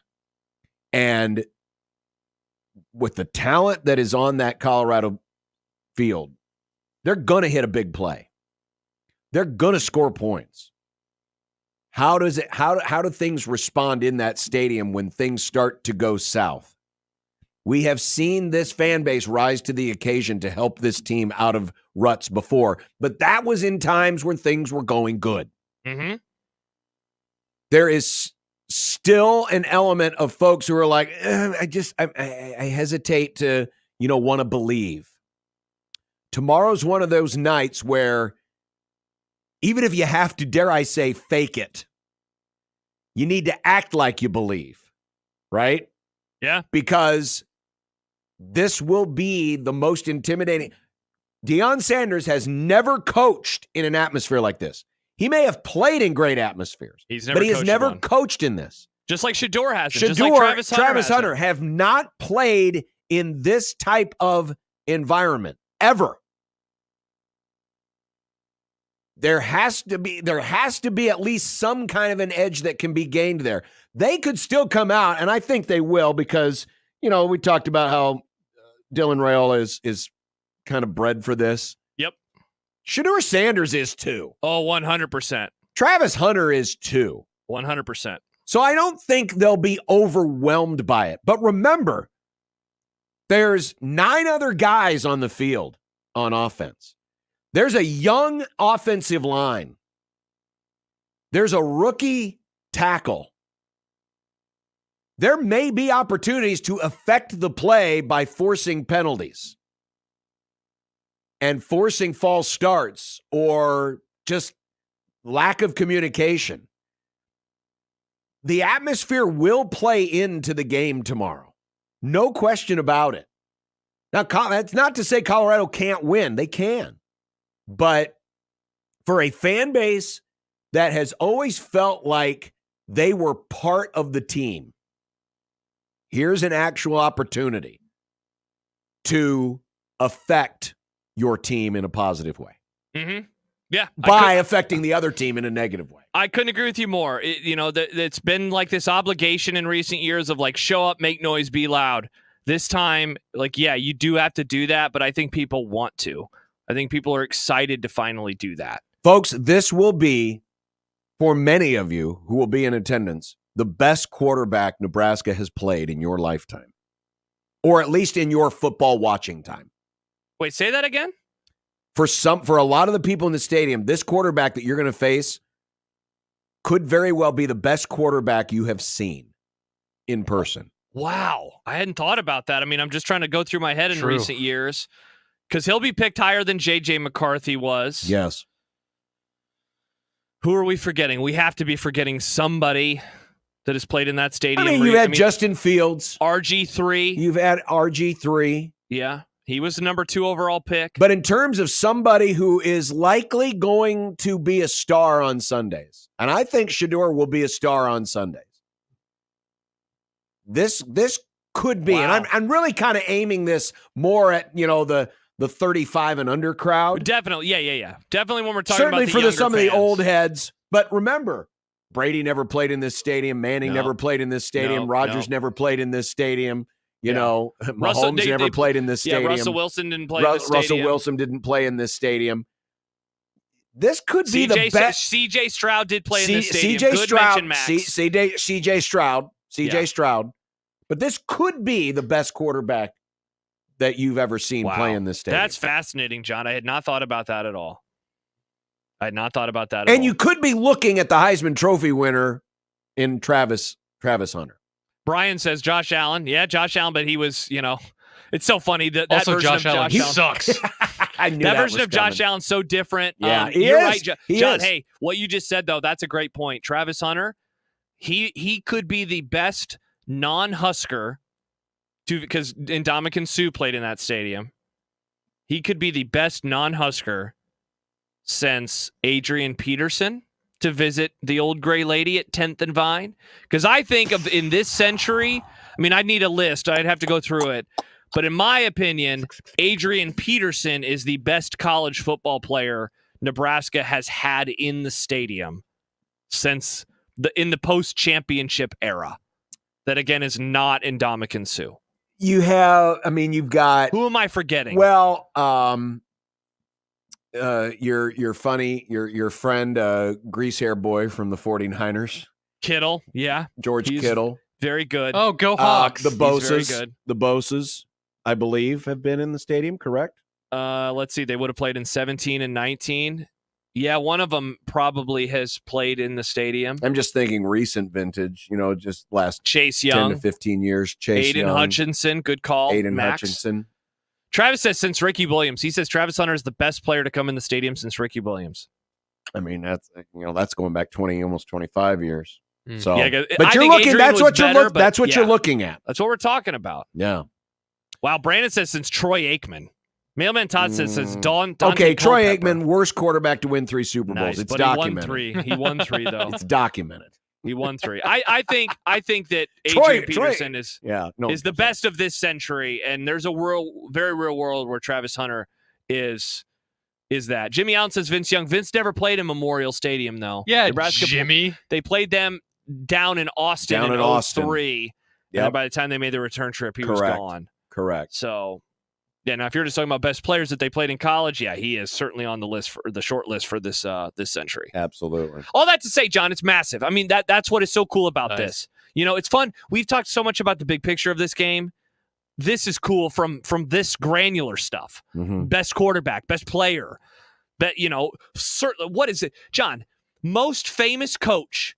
Most famous person that has been on the sidelines as a coach. You could make an argument this will be the most famous person. And don't forget the entourage that they usually bring with them. Yeah. T.O. could end up being there. Warren Sapp will be there. Yeah. How beautifully poetic would it be if Nebraska can grind out drives and get that Colorado defensive line gassed, and we have memes from 30 years ago popping back of Warren Sapp sucking fumes at the end of that Orange Bowl. That'd be awesome. Well, Tommy Frazier, will we call him Fat Man again? Not where I've been, Fat Man. It's where I'm going. Coming up next, let's get to the keys to the game. Let's do It's a One Beer Friday brought to you by Cross Strain, makers of Cornhead Lager and other fine products. Cross Strain, send in those pics. Show us what you're drinking this weekend. Nick could hook you up with $25 from Cross Strain. It's Cross Strain One Beer Friday on 1620 The Zone. But first,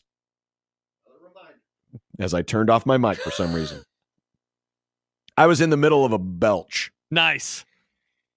Right now, through September 22nd, all FanDuel customers who bet $5, you just have to bet $5, get a 3-week free trial of NFL Sunday Ticket from YouTube and YouTube TV. If you're a frustrated Bears fan who can't see your team this weekend, you need to jump on this right now. Just get on FanDuel, bet $5, and 3 weeks free trial Sunday Ticket available from YouTube and YouTube TV. And you can see every out-of-market regular season Sunday afternoon game. All you need is a Google account and current form of payment. You can cancel anytime. If you're not a member of the FanDuel family, visit us at FanDuel.com/1620. Get signed up now. Like John said, FanDuel.com/1620, $5 bet, and you get 3 weeks of free trial action of NFL Sunday Ticket from YouTube and YouTube TV. There are games throughout the afternoon this Sunday and next Sunday and the Sunday after that, and you could watch all of them, and all you got to do is go to FanDuel.com/1620 and place a $5 wager today. 21 plus and present in Iowa. Full price of NFL Sunday Ticket will be automatically charged seasonally after free trial. No refunds, terms, restrictions, and embargoes apply. Gambling problem? Call 1-800-BETS-OFF.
Oh, what did you do? I lost the key party open. I don't know what I did with it. Found it. We have the best time at your party. Thank you very much. I'm just gonna pass right by in the that. background. Oh no! Oh no! Oh no! Matt's having a good old-fashioned Budweiser.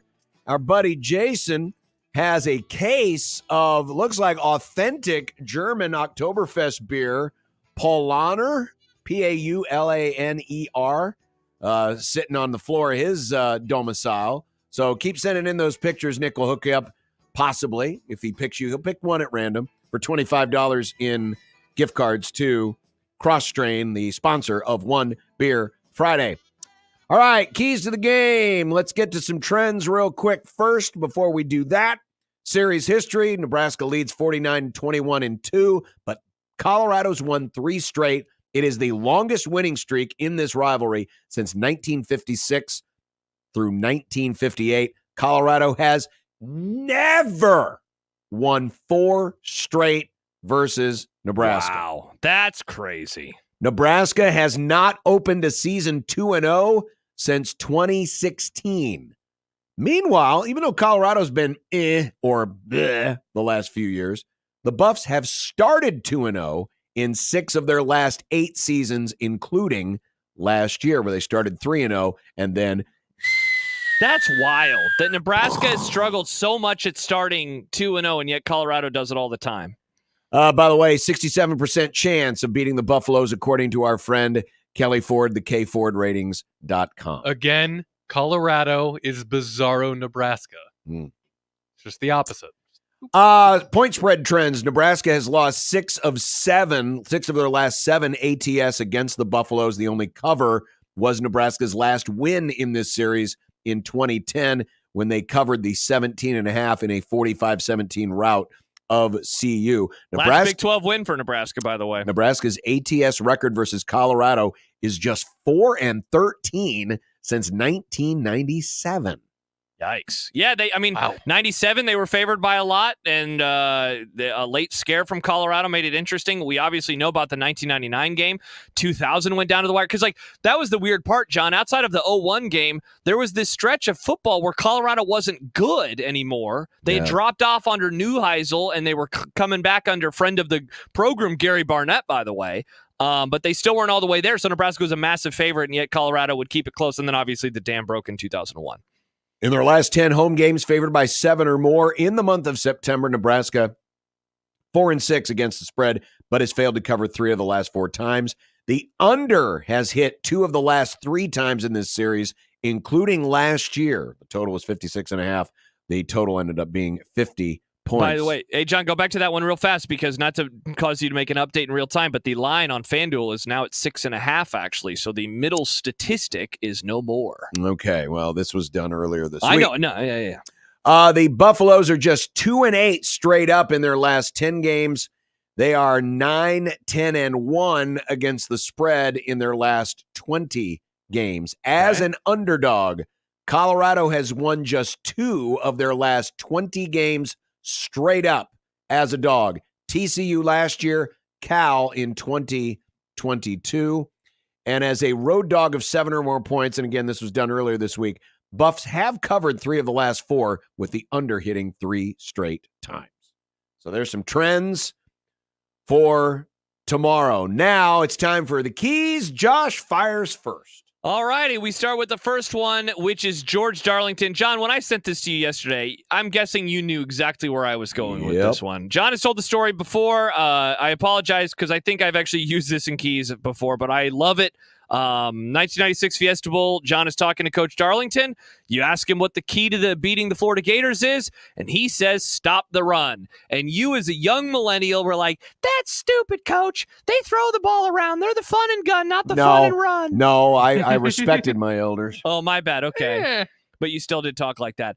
Dare I say the same thing about the Buffs tomorrow? Make them one-dimensional by not allowing anything on the ground. Look, I think they're going to be one-dimensional regardless, but it's all the better when you are doing it yourself. I read Brian Howell. He sat down with the boys over at Husker Online this week, and here's what he said about the run game. I think Hayden's good. I think they've got other guys that are good. It's just a matter of whether they use them or not. We haven't seen them fully commit to a run game yet under Coach Prime. I thought it would be better, but we haven't seen it yet. If they can do that, John, it makes key number 2 all the more likely, and that one is David Bowie and Queen, because they came to look at Nick. He heard those. He says I'm of music. I am. Nick, of music. what was that song of theirs that they did? Under Pressure. That's the one indeed. How about this from our friends Payne and Todd on the Bet the Board pod this week? When Shedeur Sanders faced pressure last year, he was 55th overall out of 153 qualifying quarterbacks. He was 48th in adjusted accuracy. You say, those aren't horrible numbers, Josh. Top 3rd in the country? Yes, but when he got a clean pocket, he was top 20 in each of those metrics. And how about this? In the opener, did you see that stat that came out from PFF? Nebraska did not blitz a single time. Not once. One single time they did not blitz, which I find very, very interesting. We saw Nebraska get after him last year. Obviously, getting sacks is not going to guarantee victory. If it did, they would have won by a lot of points because they had 8 last year. But it's going to help change the course of this game. Get pressure. And if you don't finish, at the very least, get some clean hits on him and knock him down to that field turf. Third key, big plays. Colorado, John, in their opener, 7 plays of 20 yards or more versus NDSU. 5 of those plays went for 30 or more yards, which is 11th best in the country on a very young season. And 4 of them went for 40 or more yards, which is 4th best in the country, again, very young season. Last year's game went sideways. I was looking at the drive chart last night. It went sideways for Nebraska when Colorado started getting big plays. 30-yard touchdown catch made it 7-0. A 41-yard reception set up the touchdown to make it 20-7. A late 39-yard catch set up the final touchdown, which the game was over by that point, and yet still it set the final nail in the coffin. Nebraska's first touchdown, when the game was interesting, 57-yard touchdown rush from Jeff Sims. Which team gets the big plays and which team allows the fewest big plays?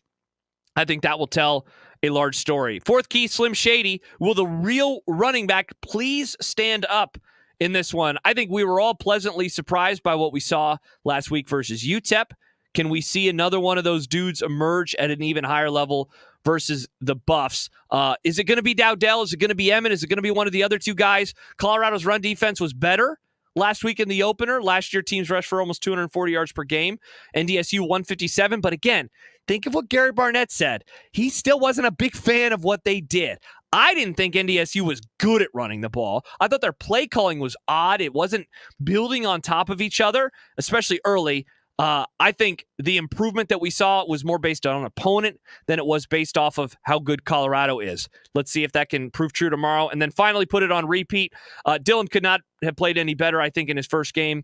Barely threw the ball into traffic. No interceptions, obviously. A lot of spots where he put it in the breadbasket for the wide receivers. That was UTEP. This is Colorado. We've talked plenty about the moment. We've talked about the wide receivers and who they will be going against on the defensive side for Colorado. If he can distribute the ball well in this one, I really do think this is like another one of these pop quizzes or tests for Dylan. If he can do it in this one, I will then say moving forward, he's probably going to be the best quarterback in a lot of the other games, if not all of the regular season games Nebraska has for the rest of the season. There's a world where he is able to do that on Saturday, and like the questions kind of disappear. If he plays like he did against UTEP, I think Nebraska has a very good chance to win. My keys. Number 1, make your advantages better than their advantages. Nebraska's largest edge is along both lines of scrimmage. Colorado's would be their passing attack versus the Huskers secondary. Nebraska needs to make sure that their advantages are at least equal to or greater than Colorado's. The Buffs are going to get yards. That can't be denied. But Nebraska's superiority along the line of scrimmage is going to eventually overcome Colorado's advantage in the passing game, so long as it is there for 4 quarters. If the Buffs even gain a stalemate up front, in my opinion, it's a big win for Colorado. Nebraska must be able to control the clock with the run and be able to get pressure with the front seven. Not saying they can't, that they'll go 0% blitz and win, but they do need to get pressure on Shedeur Sanders. Number 2, ISO Colorado's defenders. Yes, Trevor Woods, linebacker, one of Colorado's leading returning tacklers from last season. But there were times in the game last week against NDSU that he just looked a little flat-footed out there. I think there are plays to be made in the middle of the field away from Travis Hunter. And the easiest way to do that is to get the downhill running game moving forward. CU allowed 157 yards rushing, which was 3.6 yards per carry last week, to North Dakota State, but much of that came in quarterback run game. Nebraska needs to hammer the big backs. I really like Dante Dowdell and Gabe Ervin to be utilized the most in this game and put NDSU's game plan on steroids. I thought the Bison had a good game plan. It just ran out of gas in the second half when they couldn't consistently run the football. I also think that there are gains to be made, especially with the slot receivers, the tight ends, and the screen game. That's where the Bison got a lot of their productivity in the passing game. NDSU averaged 14.6 yards per catch last week. Their top 3 receivers averaged 14 yards per reception or more, including 1 on a screen pass. We didn't see a lot of screen pass last week. In fact, I'm trying to remember if we saw any screen pass last week against UTEP. I think that could be there tomorrow night for Nebraska. Key number 3, Sucker Shiloh. He is the lesser talked about of the Swiss Family Sanders. But Shiloh is a penalty machine waiting to happen. He should have been flagged at least 2 or 3 more times than he was for late hits last week. In emotional games like this, there is a good chance he is going to try to get his. Going to take a page from 30 years ago in Tom Osborne. If they try to get in your head, if they try to goad you into taking a swing, don't fall for it. There's going to be a moment where Shiloh's emotions are going to get the best of him, and I think it's going to cost Colorado a third down stop, and or it's going to cost them 15 yards or both. So I think if Nebraska plays as level-headed, and Matt Rule talked about this, the Bud Crawford method, play level-headed, let them do all the jawing, let them take it to the echo of the whistle, because officials are a lot more apt to throw flags these days than they ever have been. So I think there's penalties to be gained in that aspect. Number 4 is cool under fire. Dylan Rayola is going to be a target. Prime has said that they want to confuse him with different looks. It's why I asked the question of Gary Barnett earlier this week. Hey, if you were coaching this game, you got a true freshman starting only his second game, would you target him? He said, yeah, I probably would. Colorado was not particularly exotic last week, but I think Colorado tries to put the game on Dylan to win it. In cover 1 looks, Rayola was 3 of 5 for 94 yards and had both of his passing touchdowns. Colorado ran cover 1 on 70% of its plays last week.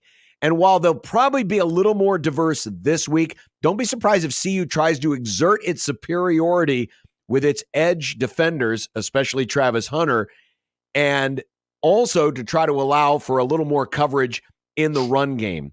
Taking away the plays that are there versus trying to make something happen, I think will go a long way to controlling tempo and controlling the clock. And finally, number 5, and this is the most important one, Shedeur, the key is pet rocks, taking care of the rock. Shedeur will not turn the ball over. He has 4 picks in his entire Colorado career, and last week came on a fluky tip. Colorado won the game as they did last year because Nebraska got sloppy. Consider this. In the first quarter of last year's game, Colorado had only 50 yards of offense on 15 plays. Then in the second quarter, Colorado's first drive went 6 plays for 14 yards, and they punted. Nebraska then got a decent drive but missed a field goal. Colorado's next drive went 3 plays, 1 yard, punt. But on the following Nebraska drive, Sims fumbled. And Colorado didn't get a first down, but they got it in plus territory and kicked a field goal to take the lead. And on the next series, Jeff Sims threw the interception, and that's when the floodgates opened. That was actually Nebraska's third turnover of the day because they turned it over in the first quarter. Then they had the Sims fumble, then this interception. And after that turnover, Colorado, one play, 30 yards, touchdown. Before that Sims interception, which came at, I believe, 2:47 to play in the first half, before that interception, Colorado's offense had gained only 71 yards on 28 plays. They had averaged 2.5 yards per play and scored 3 points off a turnover. After that interception, Colorado averaged 7.8 yards per play. Good Lord. And scored 33 of their 36 points. The game flipped on that third turnover. Nebraska was doing basically for two halves what they need to do. All they need to do is not gift wrap the game to Colorado as they did last year. A year ago, Colorado in their first 3 wins went +6 in the turnover margin. When breaking even or losing the turnover margin, Colorado was 1-7 last year. I'm not saying Nebraska has to go out and get turnovers because Shador's not probably going to give them up, but you can't give any back. If Nebraska just breaks even in turnovers, I think they're going to be fine. And there's my keys to the game. I like that one especially. Coming I really up like that next, last one.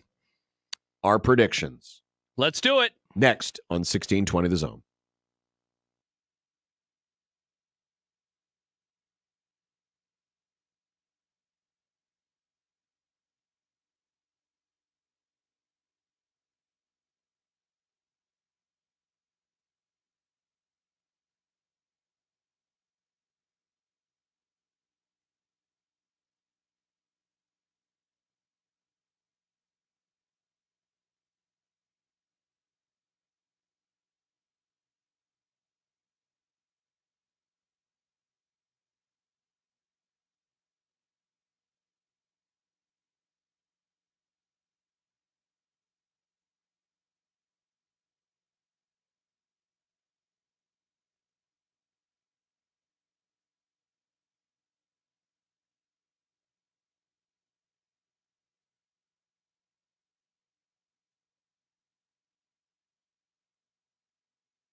Ladies and gentlemen, it's time for predictions.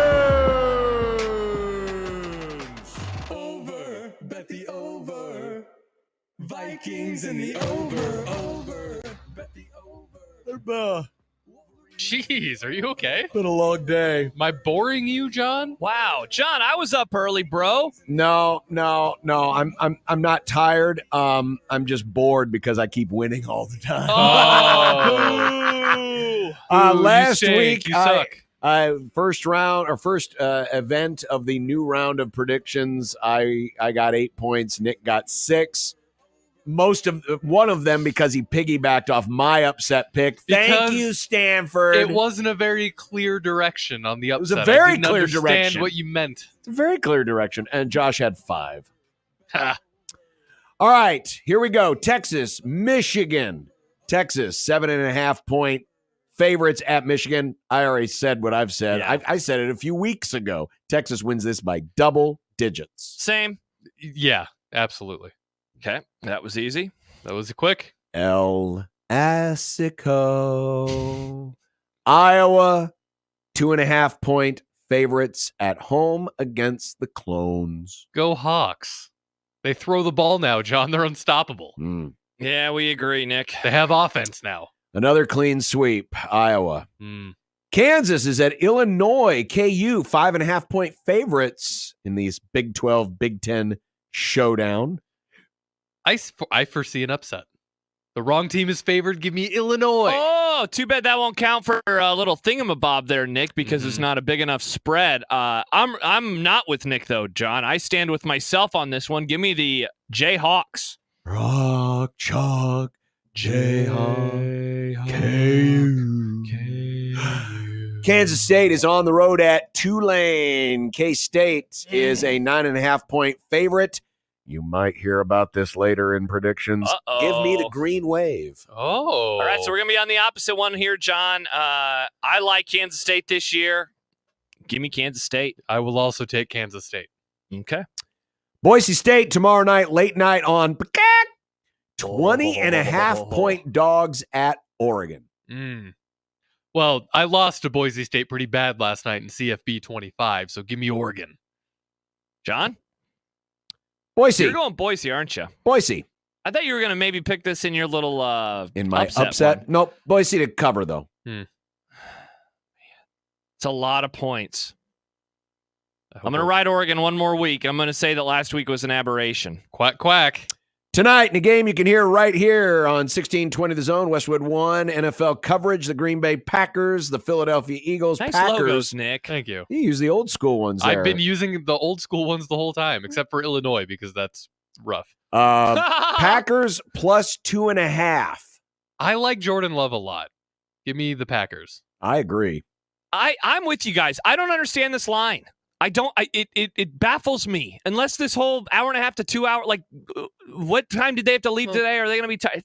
I don't get it. Josh is too Sirianni anti-pilled. No, it's not that. It's just the Packers are good. Like, they were good last year at the end of the season. Unless that was just an aberration itself, which would be nice. Who scores the first touchdown in this game? Give me Jalen Hurts. I'm going tushy pushy. Okay. I'm going to say it'll be Josh Jacobs. I also like Jalen Hurts. I do. Okay. Sunday. The Jacksonville Jags are at the Miami Dolphins. This is a Dolphins 3.5 point spread in their favor. Fins up. The hell? Yeah, I'm going to go with Nick here. Give me the Dolphins. There's a part of me that wants to go with the Jags just to see. Oh, John, don't do that. Bill Simmons went with the Jags, John. Bill Simmons can go suck an egg. Well, he probably does. But I'm going to take Miami. Hell yeah, John. Thank you for picking the right one. The dumbass Cowboys. Oh, I'm sorry. I'm told that's pronounced Dallas Cowboys. Dallas, John, you idiot. You can't read. Did you know that's Dallas's throwback logo, by the way? Yeah, it's just a star without an outline. But I ended up putting an outline on it anyway. Yeah, that was the original helmet logo. Nick, it was 1960. How come you didn't put Slappy, the AI generated cowboy mascot? Oh, Nick, on maybe there? that's what you do next week. You do AI mascots. Well, you have Slappy and I don't. That's a good idea, Josh. Cowboys plus 2.5 at the Browns. I'm going to go with the dumbass Cowboys. I think I have to go with the problematic Browns. What? Nick, you're disgusting. I know. I don't like it.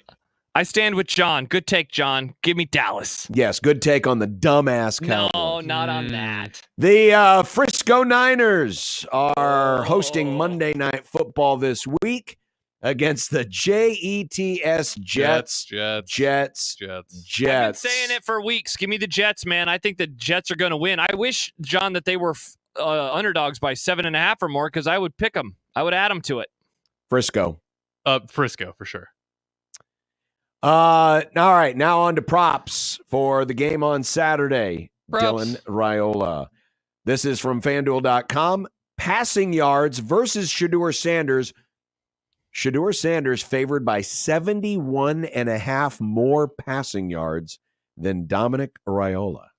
Donovan. Dylan. Whoa, quarter, Josh. Dylan. John started it. I did. Dylan Raiola. That's my answer, by the way. Dylan? Yeah.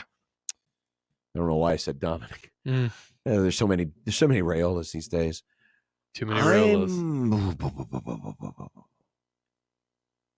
Man, this is a tough one. I'm gonna go Shedeur only because I think Nebraska's gonna gain some ground yards. I'm also going to say Shedeur. Wow, hater much? Sometimes. Which Nebraska running back has the most rushing yards? I think it's going left a running back off this graphic. I just put some on that hater. Yeah, you left the running back off the graphic. Who's the correct answer? That would be Mr. Dowdell. Give me Dante Dowdell to have the most rushing yards. I think it's a big back night. Emmett Johnson. Give me Emmett. This one's for... Oh, wait, and it's not. This one's for Emmett. Make a place for Emmett. Give me Emmett. Give me Ramir. Okay. All right. Well, we'll all pick a different horse. Poor Gabe Irvin. Travis Hunter receiving yards, 83.5. Just for reference sake, if you're curious. This is the actual prop, by the way. Last year, Hunter had 73 yards on 3 catches. The total, according to FanDuel, was 83.5 yards. He had over 100 last week.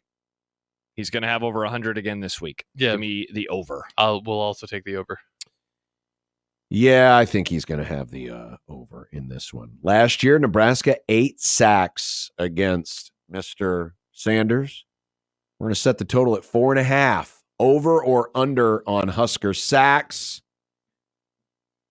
I'm going to take the over. It won't be as much as last year, but I will take the over. I'm going to go under, but a lot of pressures. Under, but a lot of pressures. I will also take the under. And our upset of the week. And again, the rules, Nick, is you must pick an underdog of at least 7.5 points or greater. If you cover the spread, as we did, or I did, and you copied me last week, you get 1 point. If your team happens to win the game outright, you get 2 points. I already teased it earlier. I like Tulane, who has never lost to Kansas State. That's wild. Tulane plus 9.5. Nick? Give me Idaho over Wyoming. It's plus 7.5. Okay. I'm going to go with Appalachian State, John. They're 17-point dogs versus the Clemson Tigers. Let's go App State to cover that number. That was another one I was looking at. Yeah. And now for our pick of the game. The line has changed. It is now Nebraska minus 6.5. The total is now 55.5, according to the FanDuel Sportsbook. So the total has come down 2 points. The point spread has come down a full point in this one. Nick? Yes?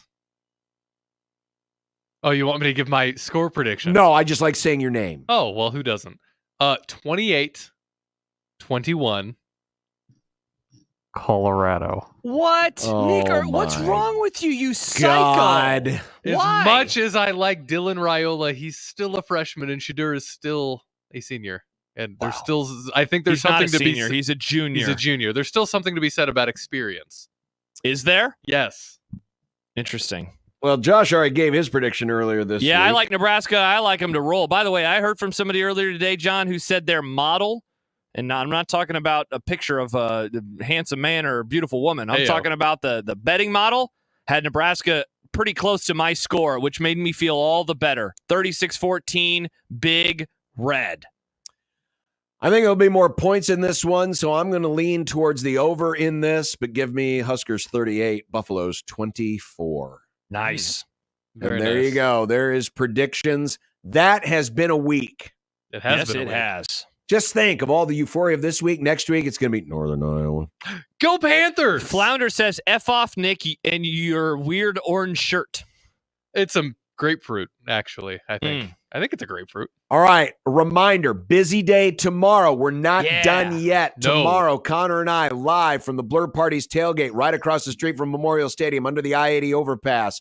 We will be on the air at 4 p.m. for 2 hours leading you up to kickoff. Then immediately following the game tomorrow night, Connor and I from the North Bottoms, 14th and New Hampshire Street in Lincoln on the other side of the train tracks from Memorial Stadium, right after the game on 1620 The Zone and 1019 The Keg, of course, also on Zone TV, zone.com, wherever you get the Zone. ZoneTV.live, YouTube. You'll find it. Wherever you're zone pilled.